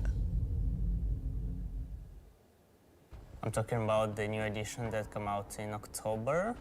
The non-weapons are essentially the weapons that does not have a manufacturer, the weapons that you can think of that were made by space pirates. Gray sells whatever he can sell. Sometimes he gets his hands on some weapons that come from unknown origins. He will sell things that no company in their right mind would ever make. These are the most kind of like scrappy and taped together and the most kind of like pyro-ish weapons that you can think of. Right now we're releasing 3 new weapons. Rocket launcher, the LMG, Whoa. and the long-awaited Space AK. Space AK? Oh yeah, buddy! That's gonna be dope! Demand, but I've been politely badgered about the most. It's a fun rifle that basically fires energy and ballistic in sequence. So your first shot will be your ballistic, your second shot will be the energy. You'll see on the top of the art, there is a bolt that cycles the rounds, and that goes off with the ballistic shot, but it does not go off with the energy shot. And that is just like a really fun way of making a weapon work in kind of like a scrappy, glued together kind of aesthetic. That's cool.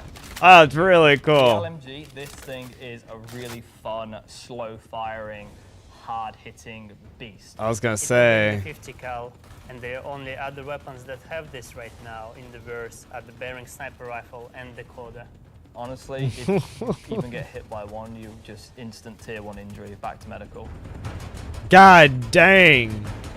Are you even trying anymore? Are you even trying anymore? Really complicated, fancy guns, and some people just want, I want a slow-firing rifle. Give me a scrap-together box that fires the biggest thing you can possibly find. Just freaking thunder We cunts have him. a rocket launcher of this caliber. It will be 3 grenades straight together. Oh my that you can gosh. put into the tube. What and the? fire towards your enemies. The cool part about it will have an arming distance, so you will not be able to just point it towards an enemy. It's also going to have a lot of spread. So essentially, you're going to have to get very close with your launcher to be able to blow up ships with a single payload in it. You can't actually aim with the apparatus because you've got the tube on your shoulder and you try to aim it, you'd have to physically put the tube in your head. So we were like, oh, we can't have an aim apparatus for this. And then we realized, like, it's in the spirit of being a tube that you can't use the aiming apparatus, and you just kind of like, all right, I think that's the middle of the screen, I'm gonna hit it. Yeah. It's in the spirit of being a tube. Yes. It does the job. Gets the work done. We don't have anything like this in the verse, and I think it will be really convenient to use something that's dedicated to look for the things, especially far away, instead of using your sniper scope, for example. Will the binoculars have glint?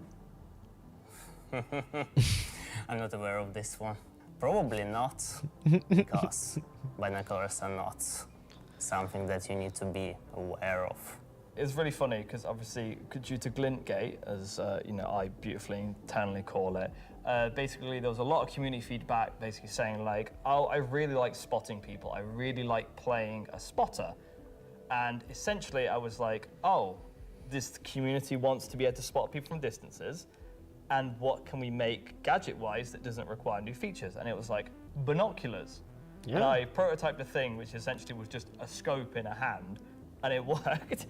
So Hey. we've got some really cool Easy binoculars that peasy. allow you to spot people from distances. Oh, that's gonna be awesome. And how much damage do the binoculars do? Depends on how you throw them. How hard you throw them. He's gonna Thanks, thunder Ed cunt some and Zach. binoculars That's at the end someone of in this space and segment kill for him. this year, so that's talking ship and weapons, unless anyone else is going to come and tell me something else. It's been an exciting year, and I think the next year of ships is going to be even more exciting and expansive than this year. Heck yeah. No Kraken, but that's okay.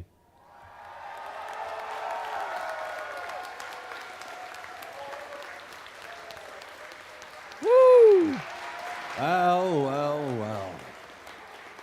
That is an eclectic bunch of combat ships for the verse, and they're all available right now up on the robertsspaceindustries.com store.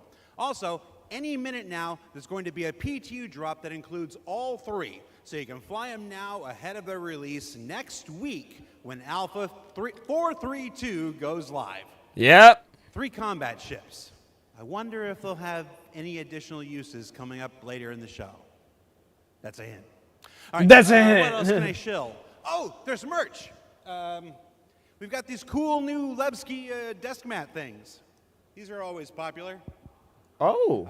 There's some Levski metal posters on the store, and of course, love them or hate them, but you can't avoid them. There's this cool new Wickelow's Emporium T-shirt. Yeah. There's also I a need to go page do published some earlier today quests with from a bunch of Wicklow. links to offerings from our third-party partners, from eye trackers to gaming chairs to voice packs to spaceship models from new partners like Planet Ring and Pigeon Spaceport and more. You can find all of that on the RSI website as well. Cool. And what else can I shill? Oh, for those of you who are at watch parties, where is it? Challenge coins. Who doesn't love challenge coins? There's these lovely Levski themed challenge coins if you're attending one of the 9 official watch parties around the world. There's also a digital one of these in the goodies pack, so you check those out. Don't leave today without getting your Levski challenge coin. All right, what else can I shill? Now I'm kind of tired of shilling. All right, let's find out some more about where we are. Simon, can we move? Can we do? Oh, yeah. Look at that. Okay, here we go. Yay! Excuse me. Hi, how you doing? That was my best angle. That was my best angle. Be careful. Last year I took 3 steps and tore a muscle. Literally, I remember seeing that, man. This is the 9th floor of CIG Manchester's Manchester office. That's Bro's got stronger legs this year. This is the room where we have lunch every day, and if you get here early enough, croissants. If the weapons team hasn't stolen all of them. Over here, we got some cool mannequins representing different aspects of the game. You got the ever-present, Hurston security armor over here. That's really cool. Dude, that looks sick. Right here. You got this guy from a game that we're not talking about today. He looks like Elon. And then when you come over here, got a nice little recreation area. There's some sim pits over there for people who need to test that kind of stuff. Yeah. It's cool. Krigeri, Bengal carrier. Come over here. Shoot it. Shoot it. Go down the nose here. Watch this. Watch this. Pretty cool. I'm gonna go over here.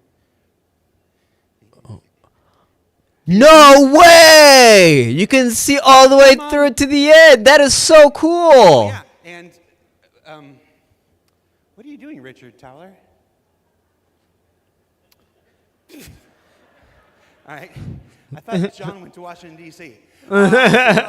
We got cool Voyager bar here. Yeah. We get all kinds of breakfast goodies, coffee, stuff like that. Hey, Yummy, who yummy. remembers the big coffee controversy of 2016, where everybody took to Reddit and pondered the question: do devs deserve coffee? I do. You want to see what next year's? I do. Do devs deserve coffee? Welcome to the Stargarita machine. The Stargarita. Motherfuckers got margaritas. Do devs deserve frozen deliciousness? I don't know. Go to Reddit and let us know. I don't know. Go to Reddit and let us know. Competition. Oh, competition winners. We have the list of competition winners. Can we put that on the screen? Yeah, sorry, competition winners. Remember the competition for the CitizenCon winners? The people made the videos, and we gave them a Kruger L21 Wolf. We actually have the names. They're behind me. Look.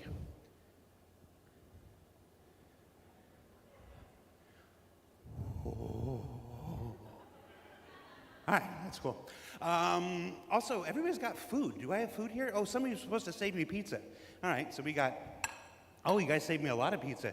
Let's see. There's like 3 different kinds of pizza here. What if we just combine them into like a challenger situation here? Yes. It's the good stuff. That's a CitizenCon throwback if you're not familiar with. So I have now crafted my own pizza experience. And that is a terrible segue into our next segment. Crafting! Gemma, can we, Jim, are you there? Yes, Jared. Can we fire up the FPS crafting segment while I try to chew this off camera? Woohoo! Roll, BT. Yeah, buddy! Finally getting crafting.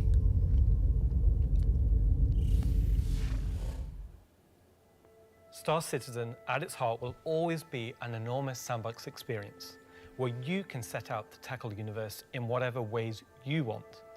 But that doesn't mean we can't shape parts of the universe here and there to better suit our needs. That goes for both you and us.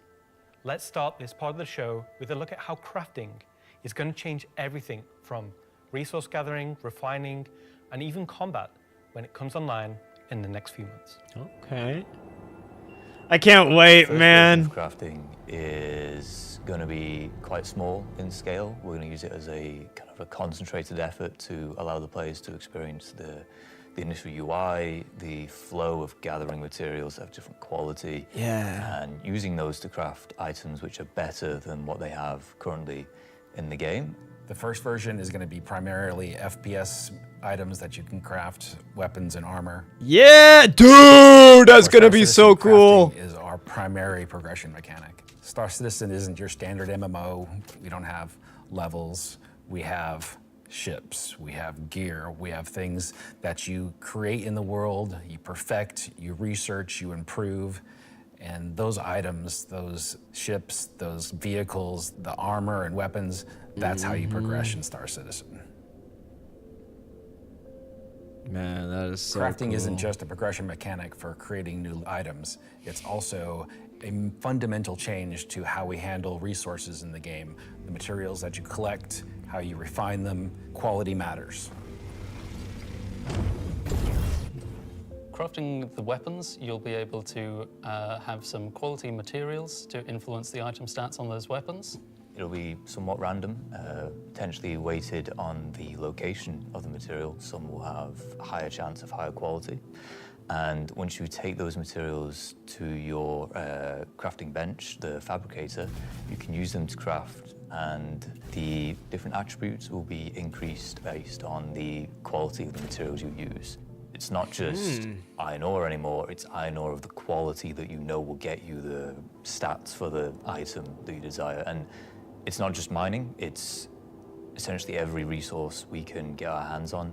To support this, we also need major changes to inventory so that all of these new resources that you're collecting, you can see what you have, you can order it better, you can understand what you have in your inventory. We won't have the new refining crafting system yet. We'll be using the existing ones. Those will pass the quality through into the refined materials, which you can then take to your crafting machine and start making your personal items. Oh, nice. So Once this you is have how it's your gonna blueprint work. and your quality Cool. materials that you've refined, then you can put them together on the item fabricator. This will be pretty much what we showed in last year's CitizenCon, with the UI letting you assign your quality resources to different aspects of the item. Once you're happy with what you see on the preview, you'll be able to click to craft and it'll get queued up and your result will be produced sometime later. Nice. You'll be able to get the new crafting machine from shops in most landing zones. You'll be able to bring it up on your freight elevator and use it in your personal hangar, or tractor beam it around and stick it on a ship if you want to use it from there.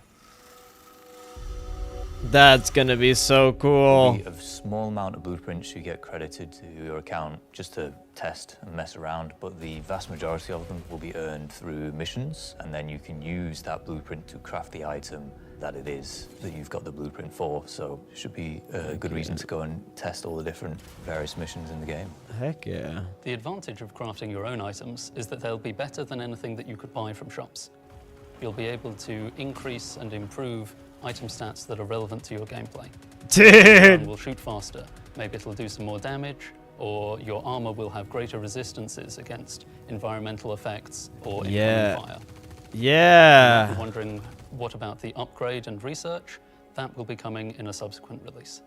We're happy with this initial scope for crafting. It's going to be so valuable for us as devs to kind of get the metrics in, get the feedback in, because then we can make the changes that, you know, they only become obvious, so to speak, when you have kind of mass amounts of data and mass amounts of users using it. So I'm very excited to get it out in the wild. It's our intention to get crafting out on tech preview by the end of the year and get the testing we need so we can release it when it's ready. Yeah, good job, CIG. So that's one way you'll be crafting your own experiences in the Star Citizen universe. But what about us? Where do we get to hone in and craft a bespoke experience here and there, specifically tailored to individual or small group play? Well, that's where instancing comes in. And I'm going to let Benji tell you a little bit more. What is this? We're bringing instancing to Star Citizen in 2026. Why are we doing it, and how will it work? So if you've played any content in 2025 in Star Citizen, you know that most of these areas were in actual PvP zones where other players could interfere. Instancing is a means to create an environment where designers can create tailored content that's tuned to a specific group size, but it is also protected from outside interference. It's not to say that we don't love PvP. I'm a PvP guy. PvP me, bro. But like most MMOs, a good balance between a dangerous overworld and a protected instances is needed. Right now, we don't have this ability, and this is something we really need in order to give you a sense of progression that is tailored and balanced to a tunable amount of groups, so the difficulty matches the group size. There's a beginning and an end. It doesn't mean that that doesn't fit in our overworld strategy, meaning getting to the instance is dangerous, exiting the instance is dangerous, or can be interfered with others. But at least when you're playing the content, we can actually make something that's curated for one experience. So before anybody says this is only a PvE thing, this technology can also be applied to unlock curated PvP experiences that are as seamless as the PvE ones. So it's not about one thing or the other. It's really about unlocking developers' ability to create curated content. Okay. So that said, how will it work? Yeah. Instancing is really an evolution over static to dynamic meshing. We want your instances to be as seamless as your instance hangars, meaning that when you take an elevator, you exit the elevator, you're inside the instance. A gateway opens, you cross that gateway, you're now into your instances. Could be also a quantum jump into an instance that you don't even see. The transition is just like a dynamic mesh transition. And so throughout the universe, we will be able to add these areas that are open or closed instances that allow you to join in either with a party and have a reserved instance for your party, or join in open instances that has a number of slots. And so some of those areas will be completely instanced on different servers. This allows us to leverage the compute power of the entire mesh. The closed ones will be really to drive one piece of content. You enter and exit seamlessly, just like we do with your instance hangars currently. Okay. Let's go and find out what one of our first instances will be. Let's see. Siege of Arisen was an event we did previously, which created a gameplay scenario where the player had to run through and progress through contested islands of Arisen. This was a high-paced, high-intensity event, but it struggled a little bit from its technical execution. But now with the introduction of instancing, it gives us an opportunity to evolve it and modify it and make it better for you and a small group to work through that activity. Oh, wow. It is an event that I had the honor of pretty much solely designing and building all of the logic and having the stress of trying to get it working. Agent Dooley from the CDF puts the call out for volunteers because basically the Nine Tails have taken over sort of a cluster of floating platforms in Orison. And you are there to kill these sort of lieutenants of this terrorist organization and take back control. That's gonna be cool. So in our current thinking, Siege of Arisen is designed for about a 15 to 20 people fire team. So you, your friends, or your org will go in, you'll all have sort of dedicated roles. Some of you might be the tank who brings in the heavy weapons and sort of pulls the fire. Some of you might sit at the back and be the sniper and pick people off who are a bit further to make the advance easier. Some of you will be the medic who sole job is going to be revive and look after the rest of your team and the health of them. I feel like I would probably try to play some of medic. you will be the people who push for the objectives to try and get sort of most of the mission done. The event was designed for about 15 to 30 people, but when we released it, we fixed the problem. Oh, I work at 3 o'clock today. 2 DGSs on one server that was fighting for resources. So I With got that, we also upped the player count to 100. another hour and a half. When it first debuted, it was already too full for what it was designed for. It was a massive operation at the time. I think that bringing it back and giving it a refresher will be a fantastic addition back into the Dude, community. yes. So imagine if Siege was a instance that you could go in and play solo, or if it was a public event that you could go with your friends, or you could join up with random players on the server. There's lots of ways that we want to take a look at Siege, how we can make it a more approachable piece of content. Heck yeah. I'm excited, to say the least, to bring back Siege of Orison to Star Citizen and to sort of have it be one of the first tests that we have for instancing and really get it back to sort of a core experience point where it should be. So while the next season is quite heavily focused on NYX, I'm also very happy that we're not really ignoring our other 2 systems of Stanton and Pyro, and we're going back there and we're sort of improving and expanding on the player's life in those 2 systems as well. Cool.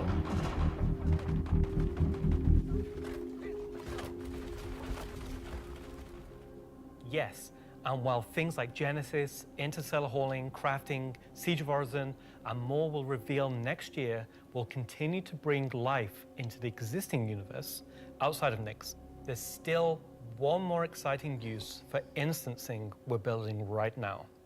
It's an earlier look than normal, and some of it is still in white box, but we're excited to share the first look at a major content release of 2026, and what it means for progression-based gameplay. As an evolution of our Building Interior initiative, you won't discover it by accident, because when it's complete, it will be found deep within the heart of Levski itself. This is the Municipal Works.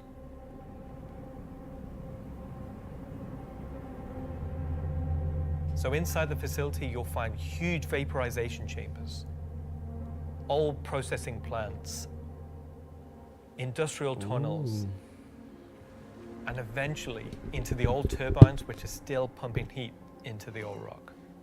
So this is the true history of Levski. This is a place where you won't see in Lorville, you won't see in I-18 or the other landing zone. It's the pure basis of Levski. You will have, of course, metal and tunnels and more structural plays, but you will also see a lot of rock and cave. So it's not a place you go to take vacation. It's really a place you go to fix stuff. Not everybody has what it takes to come down there and do the job that needs to be done. All of your sewage systems have stopped working. Everything's going to quite literally. And so the player is tasked with their group, most likely, to go into there, take out the outlaws, and get the facility working again. So let me get this straight. This is literally a mission to fix the toilets of Levski. You're also trying to turn on the air. Air is a bit more important. It still works in Levski, but they have maybe polluted air because it's not being cleared properly. It's not just for the toilet. Poop mission. It's also a little bit more exciting than just going into some vents. It's like a free layered system where there's 3 chapters. This will be mission-driven and repeatable. Everything from mining to salvage to combat to investigation, a variety of roles. Okay, cool. Narratively, it's a real sandbox. Every progression you do will unlock a new area that will link back to previous areas, complexifying the play space. We've been wanting to have more gameplay around landing zones for a long time. Now that we have instancing tech coming online, that allows us to do something that provides really cool gameplay close to a landing zone. With the missions, that's what will create different overlays or change the spaces or change the progression, but it'll be the instancing which will enable us to create tailored content to you and your group. So you're going to be able to play a part of it, make your progress, and then log off. And then the next time you come online, you'll be able to pick up where you left off. It's going to allow players to return back to it at different states depending on how much you've progressed, and be able to keep it going until you've reached sort of the end of the whole 3 chapters. Where you're not going to have other people getting in your way. It's you, your team, your party. It's a way of giving players content where they know exactly where they're at, and they can keep going back to it and improving sort of their own progress and ability to jump through them faster and faster times as well.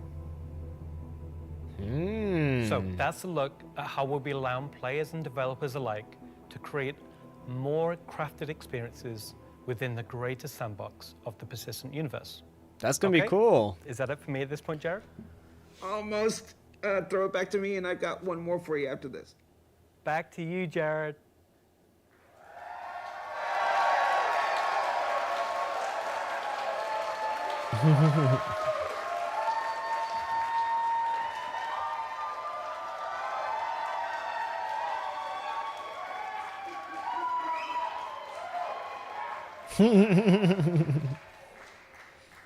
Everybody's really excited about the year ahead.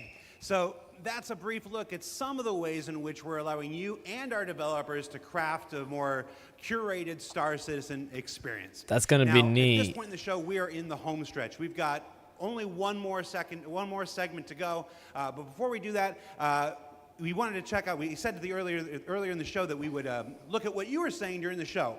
We looked at how to put YouTube comments on the stream, and it was immediately apparent that we were going to lose our broadcast license, so we're not going to do that. We did find some social media stuff on Twitch, though, or not Twitter, X. What is it called now? Let's see what this says. Let's see. We've got Welcome Back Levski from. I'm not wearing my glasses. Oh, no. Oh, time to suit up. Let's go get them, says Ubu. I really should have worn my glasses. Cue the bagpipes. That's the other game, Charlie Oscar. Let's see. Nice to see you live, Jared. Mom? Let's see. First CitizenCon after playing for almost a decade in Austin. Oh, nice. Straight out of Klesher, back to the Hex. Photos from Leicestershire. How do you say it? Is that Leicestershire? Leicester? Leicester? I've only been in the UK for 3.5 years. San Jose Bar Citizen Watch Party. Oh, somebody created a lovely Vandal mask there. That looks pretty cool. Sean Tracy, can we get that in game? Just that, exactly. Just scan that, put that in game. All right, so that's a few reactions we're seeing on social media right now. Before we get to our big finale, or the thing we're going to wrap up the show with today, I did want to talk a little bit about big CitizenCon versus digital CitizenCon versus what we're doing today, which is CitizenCon Direct. Every year, CitizenCon is a monumental task for any number of people, whether that's development, marketing, the support teams, the platform teams. Everybody comes together to make this thing happen and go off, hopefully without a hitch. And so far, we've been doing all right, other than some stuff in the room here. You know who you are. Yep. They got chat blowing up over there on Twitch. It's the easiest thing for our developers. You might not assume this, but most game developers are not social butterflies. They tend to like to sit quietly in the dark at their computers, like little goblins. You could see them. Look Look at all the poker faces. And then I come in all happy and like, hey, you want to be on video? And they're like, no. And they're like, no, just stay away from me, And I'm like, please. it's a contract. And they're like, oh yeah. Oh yeah. We usually do it behind the scenes afterwards, but we thought we'd do a little bit of it here. The folks in the editorial department put together a brief montage of some of the more candid moments from the filming of CitizenCon over the last couple of weeks. So we're going to spend 2 minutes and take a look at that. Let's see what they put together. How many CitizenCons have you performed in now? Performed? Just the one. My first one. One last year. 2. A few. 8 or 9? Maybe 9 or 10? Never. Man, I don't know, man. Did you like doing it? Yes, I was completely terrified. It was good. Bit stressful. The first live one, I was a mess. Weird combination of going from insane highs to insane lows. Live ones. Because? It's over. The live ones are pretty special. Pre-samp's always fun, but the live events are special, aren't they? Remember we were at that weird crack house in Ancoats? That weird crack house. Oh, I mean, I love these digital ones. These are the best. Every time I've done it, it has been a digital one, and I'd like to do one on stage. Is it because you have a restraining order against you, or? Didn't know if I was going to be sick, if I was going to lose my stomach. How hard is it to keep your eyes open on stage? That's another problem with the lights. They're kind of, I'm realizing through this sentence that I'm closing my eyes as I speak. Do I do that a lot? And bro's probably gored it out of his mind. Getting the crowd to react to the ideas that we've been working on for so long. We can react. Watch. Everybody. Yay! I can feel your passion from here. I can feel it. I can feel it radiating through the screen. Counting you down in like 30 seconds. I'm like, do I stand up? Do I sit down? Do I drink? Do I not? Do I talk? This will be the best one yet. That's right. Because it's nice and short. Is this all supposed to be usable content? Because I could do different. No. Of all your nicknames, why is Moist Master your favorite? I think you mean least favorite, and because it has the word moist in it. I mean, come on. We'll give you a new nickname by the end of this. Sounds good. Could do All with right, one. Let's get started. Soggy master. It said a moist For those master. of you watching at home or at the watch parties, you're like, Or why a are we showing that? soggy I put saint. That in there because I'm eternally grateful for all of the CIG staff and developers who take the time to Soggy Seraph. ISE, SCL, CitizenCon, walk on stage, be pre-recorded. It's not the easiest thing for everybody. And on behalf of the community, if I can speak for them in this regard, I want to say thank you for participating in these things each and every year that we have them. Woo! Now, let's wrap things up here. Yay! So let's see, how do I want to do this? At this point, we've only got one major story left to tell. But before we do that, we wanted to do one more check-in on something we started last year.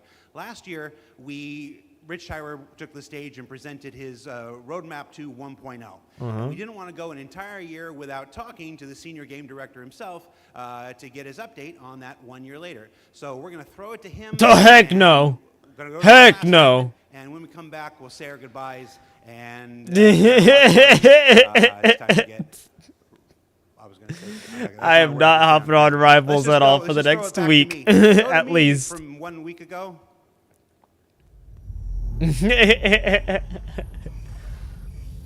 Road to 1.0 revisited, yeah baby! Last year, Senior Game Director Rich Tyler took to the stage and revealed our plan for 1.0. Now, before we end this year's CitizenCon Direct, we wanted to take a few moments and follow up on that reveal from last year, to do as we've done today and look at the year ahead. So, Rich, thanks for taking the time to join us. Well, you're welcome. All right, so we're going to jump right into it. Everybody knows the only constant in game development is change. So I'm going to ask you outright, what's changed about the road to 1.0? Well, fortunately nothing. It still remains our North Star. The team is busy working towards that goal in the background, and every patch this year has moved us towards that goal. Heck And yeah. if you haven't watched the Star Citizen 1.0 presentation from last year, I highly recommend you do so, because everything in it is still relevant as of today. You mentioned every patch this year has moved us towards that goal, so I want to dig deeper into that. We've done, at this point, 9 releases in this year, more than any year prior. Yeah. How does each one of these not just sit as their own moment in time, but move us forward? 1.0 is supposed to be their main finish goal line for the game, because it's still considered an alpha right The now. core aspects of that was the main story, which became the spine of the universe, which brought all of the locations, mission givers, guilds, and all the different areas of the game to the players. Now, what I didn't talk about from last year was all of the content that was going to support that framework, add the flesh to the bones, should we say. And I think that's where this year has moved us towards that goal. If you think about previous events of previous years, they've generally been locations that we've put into the verse, but they've been transient. We've taken them away, like Siege of Orison or Zenith Threat. We've added them to game, and then they've been moved away.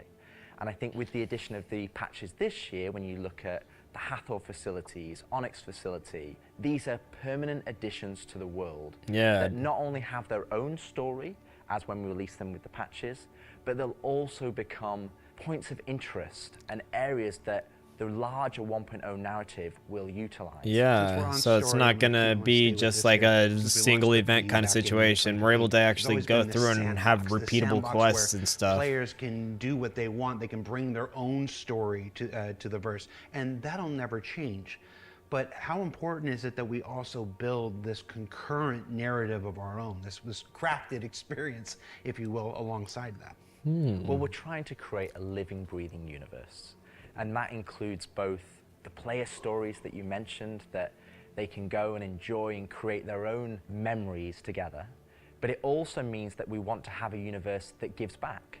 We want areas and locations to feel like they're believable and real life locations. Yeah. And if you look throughout this year and the patches I mean, that just we've with the worked Genesis tech we've alone, had that's like an such a overarching huge story milestone that's for moved like from just patch to world patch, generation in and general. We're going through some of those cycles right now.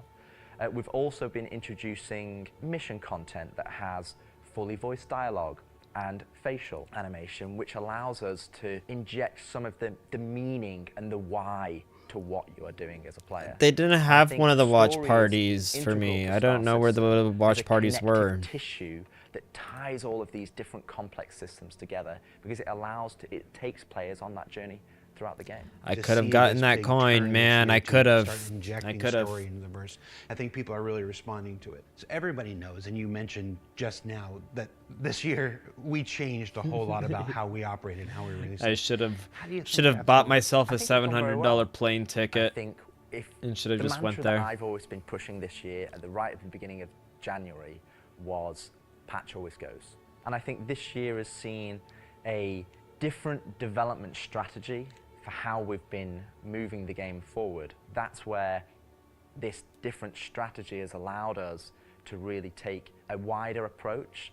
And we also have to remember that Star Citizen is played by tens of thousands of players every day. And while we have lofty future goals, we still have to make decisions right now that make the game fun. I for could have people called that are off playing work, leave my bills unpaid, and showed the devotion for this game. Man, I could have. We've had to I hold could patch have. back. We've had to make concessions. Would have been totally worth mainly it. due to around a feature may not been ready or right to go into there. There were 3 months, 4 months, sometimes 5 months between Exactly, patches. and I don't think that's good for anybody. I don't think it's good for the players.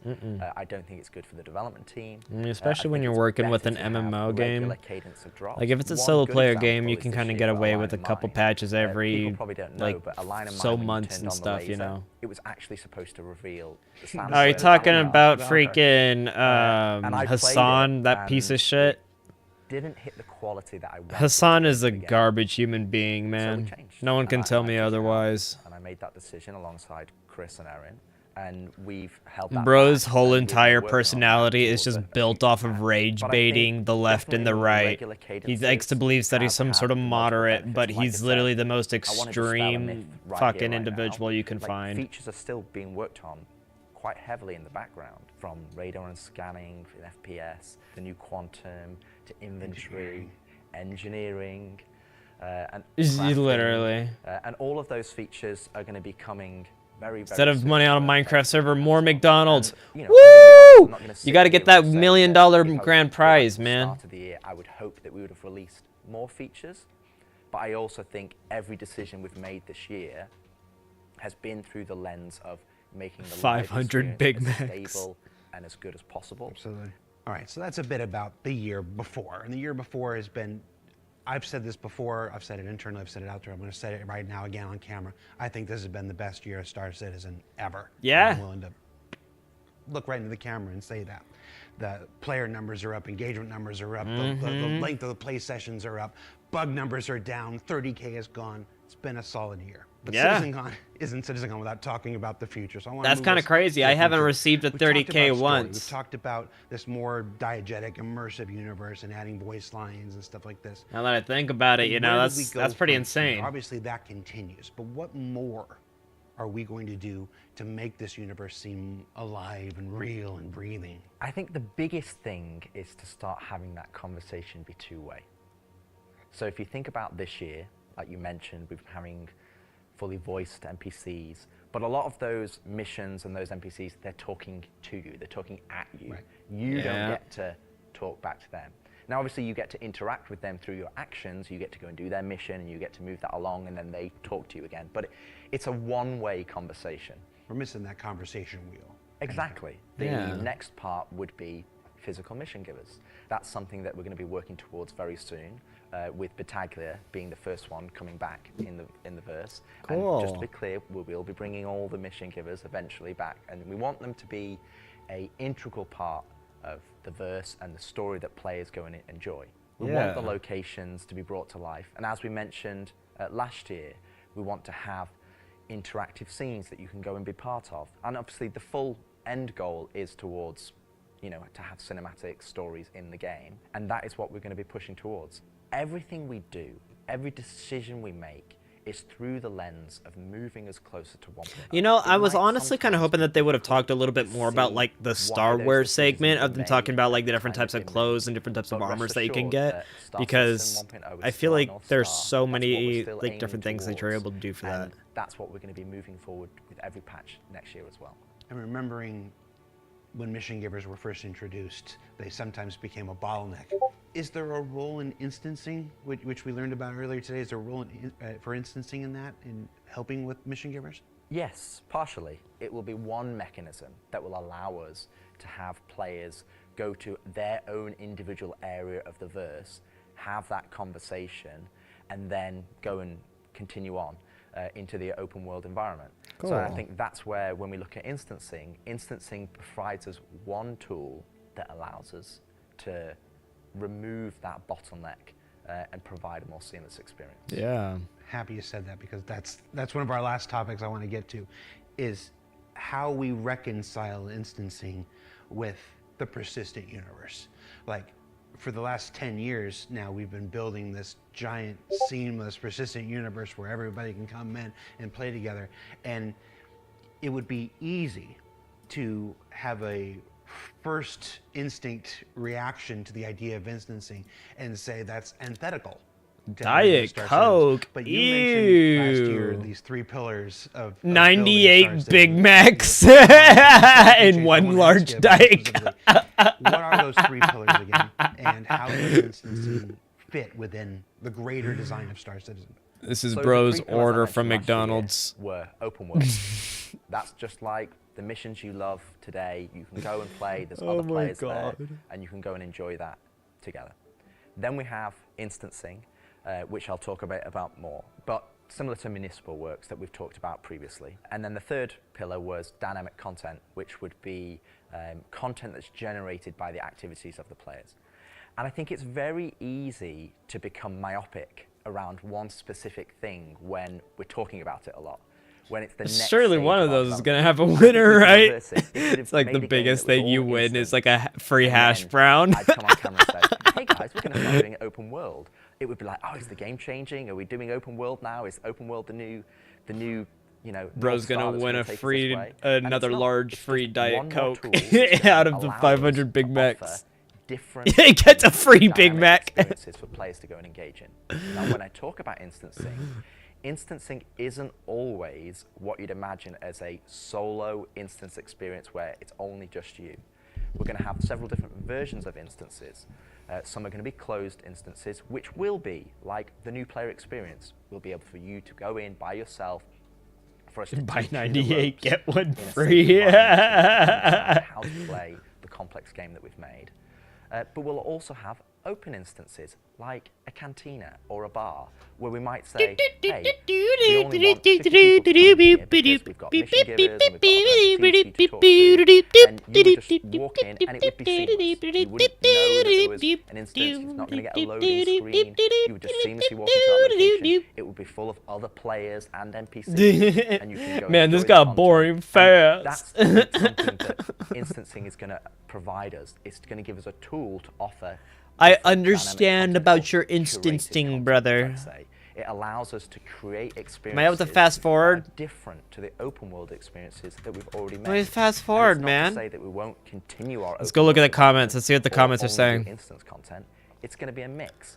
All of them are Like I just said, shouting L. This is one of the pillars that will move us towards 1.0. Boring. And all three of those pillars will interweave to create the full Star Citizen experience. All right, so we've hit a lot of the bigger topics, the feature work, engineering, and FPS crafting coming to tech preview soon, stuff like this. We've talked about instancing and how that's going to work within the universe. But I want to ask you this one last big one. It's very easy to say Star Citizen is this kind of game and that kind of game. Those of us who spend our days making it know better. It's an everything game. It's everything we can make it game. It just is. But at the core of this is still spaceships. That life of spaceships. What more can you tell us about spaceship gameplay? Go back to in the gameplay future? footage at least What in can you between. give Yeah, us? What can you tee facts. up for us? Facts. I don't want to stare at your faces. Let me look at the other stuff. Our intentions going forward are to make sure that every ship or ship archetype that you acquire has a role and has content that you can go and enjoy in the universe. For example, right now I know that we're working on more robust mining missions, more robust salvage missions. We're going to be working on refueling missions. And we want to make sure that each and every one of the ship has a purpose and has a reason to exist in the game. That's reason. from the smallest Argo MPUV. LLL, all the way L's in up the to chat. large capital ships. We want to Yeah, give them facts. purpose. I'd go watch And I think Dr. Phil something roast a that teenager we for them are having some sort of mental absolutely disorder. aware of. We want to make sure that we're building that spectrum of content to Come on, allow man. players to go and engage in. And I think 2026 is going to be a very good year for Star Citizen. And I think there's going to be something that's very interesting and something that a lot of people have been waiting for. But rather than me spoil it, I'll let Ian and the team go into the details on that. He had a twinkle in his eye. Ian, take it away. Finally, something new. A space for spaceships. What is it gonna be? So the persistent universe has existed for over 10 years now.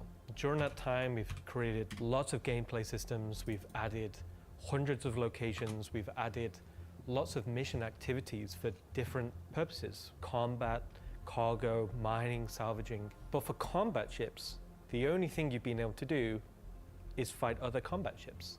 In 2026, this changes. We're going to be delivering a spaceship-focused activity space which incentivizes the use of different gameplay roles. These are going to be Everyone's in the chat. Bold! Bold! Bold! To overcome your objective. So what you're going to see very early. It's early in the pipeline He's process. British. It's going to come online about Yeah, the facts. next year. Get him out of here. But we're really excited about the content we're creating. So we want to share with you a super early look at what we're building in a space we're calling Tactical Strike Groups. Where is it? Chat is so unserious. The People's Alliance are still trying to get to the bottom of what this new faction is really doing in the NYX system. They've sent a capital ship to check out a station and run into more than they can take care of themselves. Unfortunately, that team came under attack and members of their groups were taken hostage. Now they've reached out to Intersec, who reached out to you to help recover the pilot.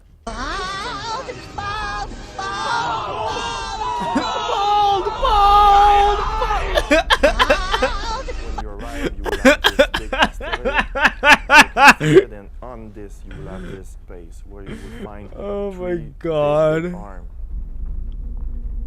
You will see in the middle, you will have this big energy core. Everything here has a purpose. It's not just for the show, just something nice to see.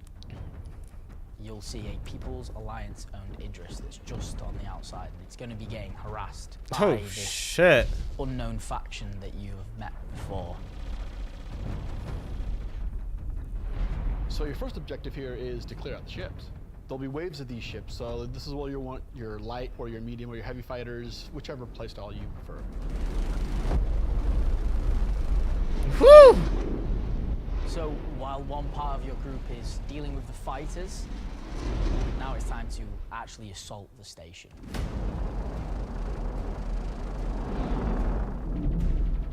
Look out, lag inbound. All of the obvious way of attacks. Somehow they've incorporated Yeah, you're not wrong. It's like, why do they have long ass hair or just no fucking hair at all? Whoa! Polaris and your Idris, if you get it close, it will get shredded. The idea of these is so we can sort of make it so we can mix up that ship combat and not everyone can just bring the biggest ship and win just because they have the biggest ship. Oh shit. You have to send out your best pilots to navigate the superstructure and take down anything that may damage your bigger ships. So at this point you're thinking, destroy the turrets. But it's not that easy. This turret has shields that you've never seen before. It won't take any kind of damage. Your missiles won't do anything, your lasers won't do anything, your ballistics won't do anything to them. But like everything, they do have a weakness. You have to cut the power to their shields. To do that, that actually brings you to your first objective, the power relays. Okay, so it's just basically like a larger kind of like multiplayer kind of like addition that they're going to be adding. That are holding the doors closed so that you can't get in. You have to find them, you have to target them, and you have to destroy them. But it may not be as easy as it seems. Here's our first wrinkle. The power relays have their own shields that are Good resistant job, to Bart. energy-based attacks. Always have a cat we know with you. how much you like using laser repeaters, but so do these guys.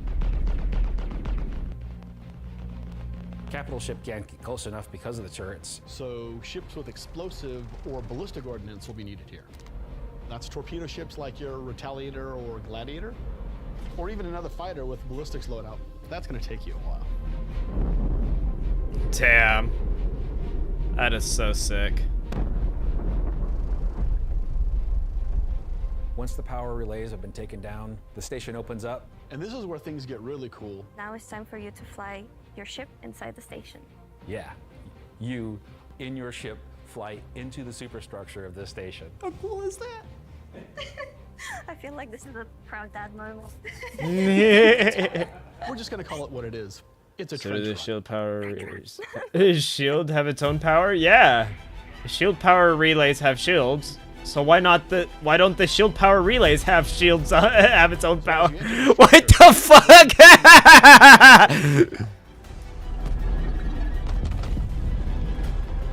It's like why you shield the cannons but you don't shield the actual relays that need to be protected. Move out another trench. You're either gonna do it multiple times, or you need to bring friends.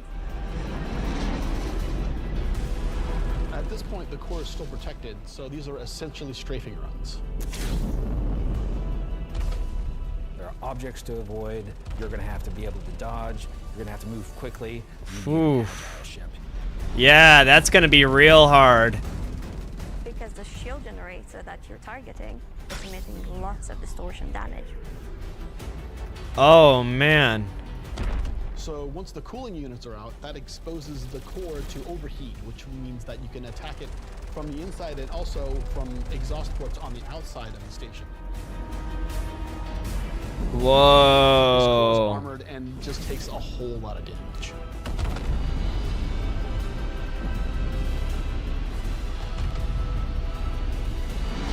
Oh.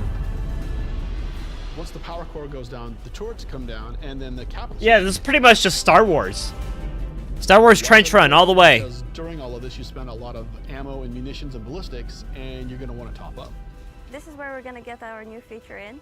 Ship hangar refueling and rearming. Everyone's inside the chat saying Star Wars. Be able to land in the hangar of select ships and be able to use the same interface as you are right now at stations to refuel and rearm. It's crazy that you specifically for can ships like the Idris and the land ships Polaris inside of ships and other fly ships them around that and go into are designed hyperspeed and to everything. Have other ships land inside them. Of course, it'll be more than just those two ships, and you'll find out more once we get closer to release. But this is a really important feature that we're really excited to get out. Heck yeah.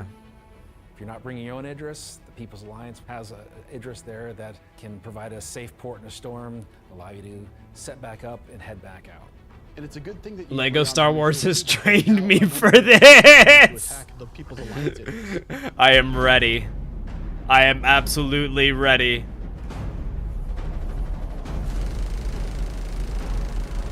Woo! So while the fighters are protecting the Idris, what's happening at the station? Well, that's where the dropships come in. Now you've got to take a fire team in. You've got to land. You've got to fight through an onslaught. Nope, of that guy got FPS popped enemies right off the bat. And you've got to open a hangar door which will allow you to release captives from the station. Hey, everyone's just like people with no friends just gotta uninstall. Speaking, I saw someone commented on the Battlefield 6. I want to play Battlefield 6. You want to play Battlefield 6? I want to play Battlefield 6. I feel like that'll be fun, Battlefield 6. So at this point, all of this sounds pretty simple, but there's an additional complication. So up until this point, it's just been you versus the enemies in the station. But the enemies in the station have their own enemies. Oh, shit! And dual neighbors who really don't like these guys for some reason. And the Vandals are there too! And they're not going to discriminate between you and the station. They're out for blood. This is gonna be a shit show! Yeah, this is gonna be chaos! By destroying the power core that the station's now vulnerable, you're on a time limit. Vandal are coming. Yeah, they're gonna come dude, hard, space they're gonna keep Helldivers, coming. You're gonna have one 100%. hell of a fight. Bro looks like Butcher from fucking The Boys. Damn! Damn! No way. No fucking way. No way! Are you fucking kidding? That is the Vandal Corvette spaceship. I'm personally so invested in this. So throughout 2025, we created a variety of content. Some of it was very focused Bro! on FPS combat. So personally, Oh yeah, man, how many people are needed for this one thing? So on average, there will probably be like 1,000 plus players on each server, but for these kinds of instances, you'll probably see like 100 to 200 people for our at. prized possessions, to the objects we fall in love with. This is the content we want to create. Big dubs, man, big create dubs. Scenarios and roles for you to use those spaceships. We won't get to all roles initially. But we should see this. No, it was as not a the landmark, kingship. a The position kingship where we is. can Yeah, I see was gonna say that's not the kingship, dude. Yeah, because that's like the Corvette ship for it. It's not the actual like beast one. If you want to see how insane the ships get, go watch the like hour and a half gameplay that they put up for Squadron 42. So I hope you're all just as excited as I am for tactical strike groups. They're gonna be fantastic. Yo. Well, that was awesome. I think that was a good CitizenCon. Alrighty, I think I should actually probably... Okay. Is it... Let me go and give him a like real quick.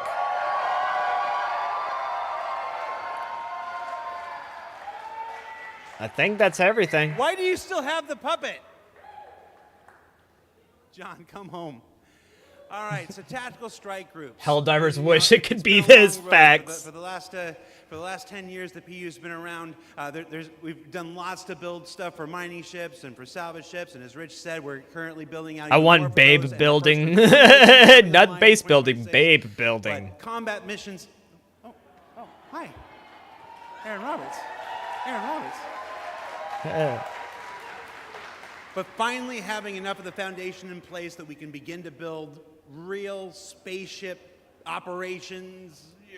Yeah. You know, in any other MMO they'd call dungeons. It's really exciting for me, and that's why we're ending the show this year with that. So yeah, that's been CitizenCon Direct. Yeah, Thank nice you job. for taking the time to share this with us. Again, this is just a glimpse at some of what's coming in 2026. I've seen the Twitch chat and the YouTube chat like, oh, you're spoiling everything. I promise, we ain't. We ain't. So, before we let you go, that's it for me. Thank you so much for tuning in. And as with every CitizenCon, the last word shouldn't be mine. It should belong to our founders and CEO. So take it away, Chris Roberts. Oh, shit. I hope you enjoyed this glimpse into some of what the team is cooking for the near future. Of course, we're not going to spoil everything that's currently in progress, and many features we haven't discussed today are in active development, like base building, social, and trade tools that are very much a priority. These, along with bringing the final polished features from Squadron 42 into the persistent universe, will make next year the most exciting yet for Star Citizen. Heck yeah. Finally, I want to extend a heartfelt thank you to everyone at CIG for working so tirelessly and with so much passion to deliver something that is already special and will only get more so as we continue. And of course, to all of you for making all this possible with your support and feedback. We couldn't do this without all of you, something that I and the team appreciate every day. We are very lucky to be allowed the time and the money to build a game of all of our dreams, something that is only more apparent as the video game business becomes more monolithic. We are one of the few large independents left standing, and there is no way we would be allowed to dream as big as we are on an original game and take the time to achieve that dream if we were part or funded by any of the few remaining. The chat is always so split on these. Like, they never know what they want or don't like, what they like or don't like. Alrighty. Well, I'm gonna call that one right there. See you in the verse, y'all. Woo! That was awesome, guys. I hope you guys enjoyed watching that with me, because I mean, I know I enjoyed watching it, man. Getting NYX, man, I didn't think that they were actually gonna do it. I didn't think that they were actually gonna give us NYX, but they actually did it. The only other thing that I wish they would have talked more about is a little bit on engineering, but I mean, that's completely okay. There's not much I can really say on that. I'm sure they're working on it, you know. I'm sure they're putting in the work and stuff, you know, but hey, that'll be cool once it all comes to fruition, you know, and starts connecting. Oh my gosh, and the Genesis technology, man, for the planets, dude, that looks so good, man. It's gonna make everything perfect. But I'm hoping that you guys enjoyed watching, and if you guys did enjoy watching, make sure to leave a like, a follow, subscribe, make sure to check out some of my other content and everything like that, because I stream on Twitch and YouTube. So go and give me a check out on either place. But I hope you guys have a great day otherwise. And I will catch you guys here inside of the next stream or video, okay? Have a good one, y'all. Bye-bye.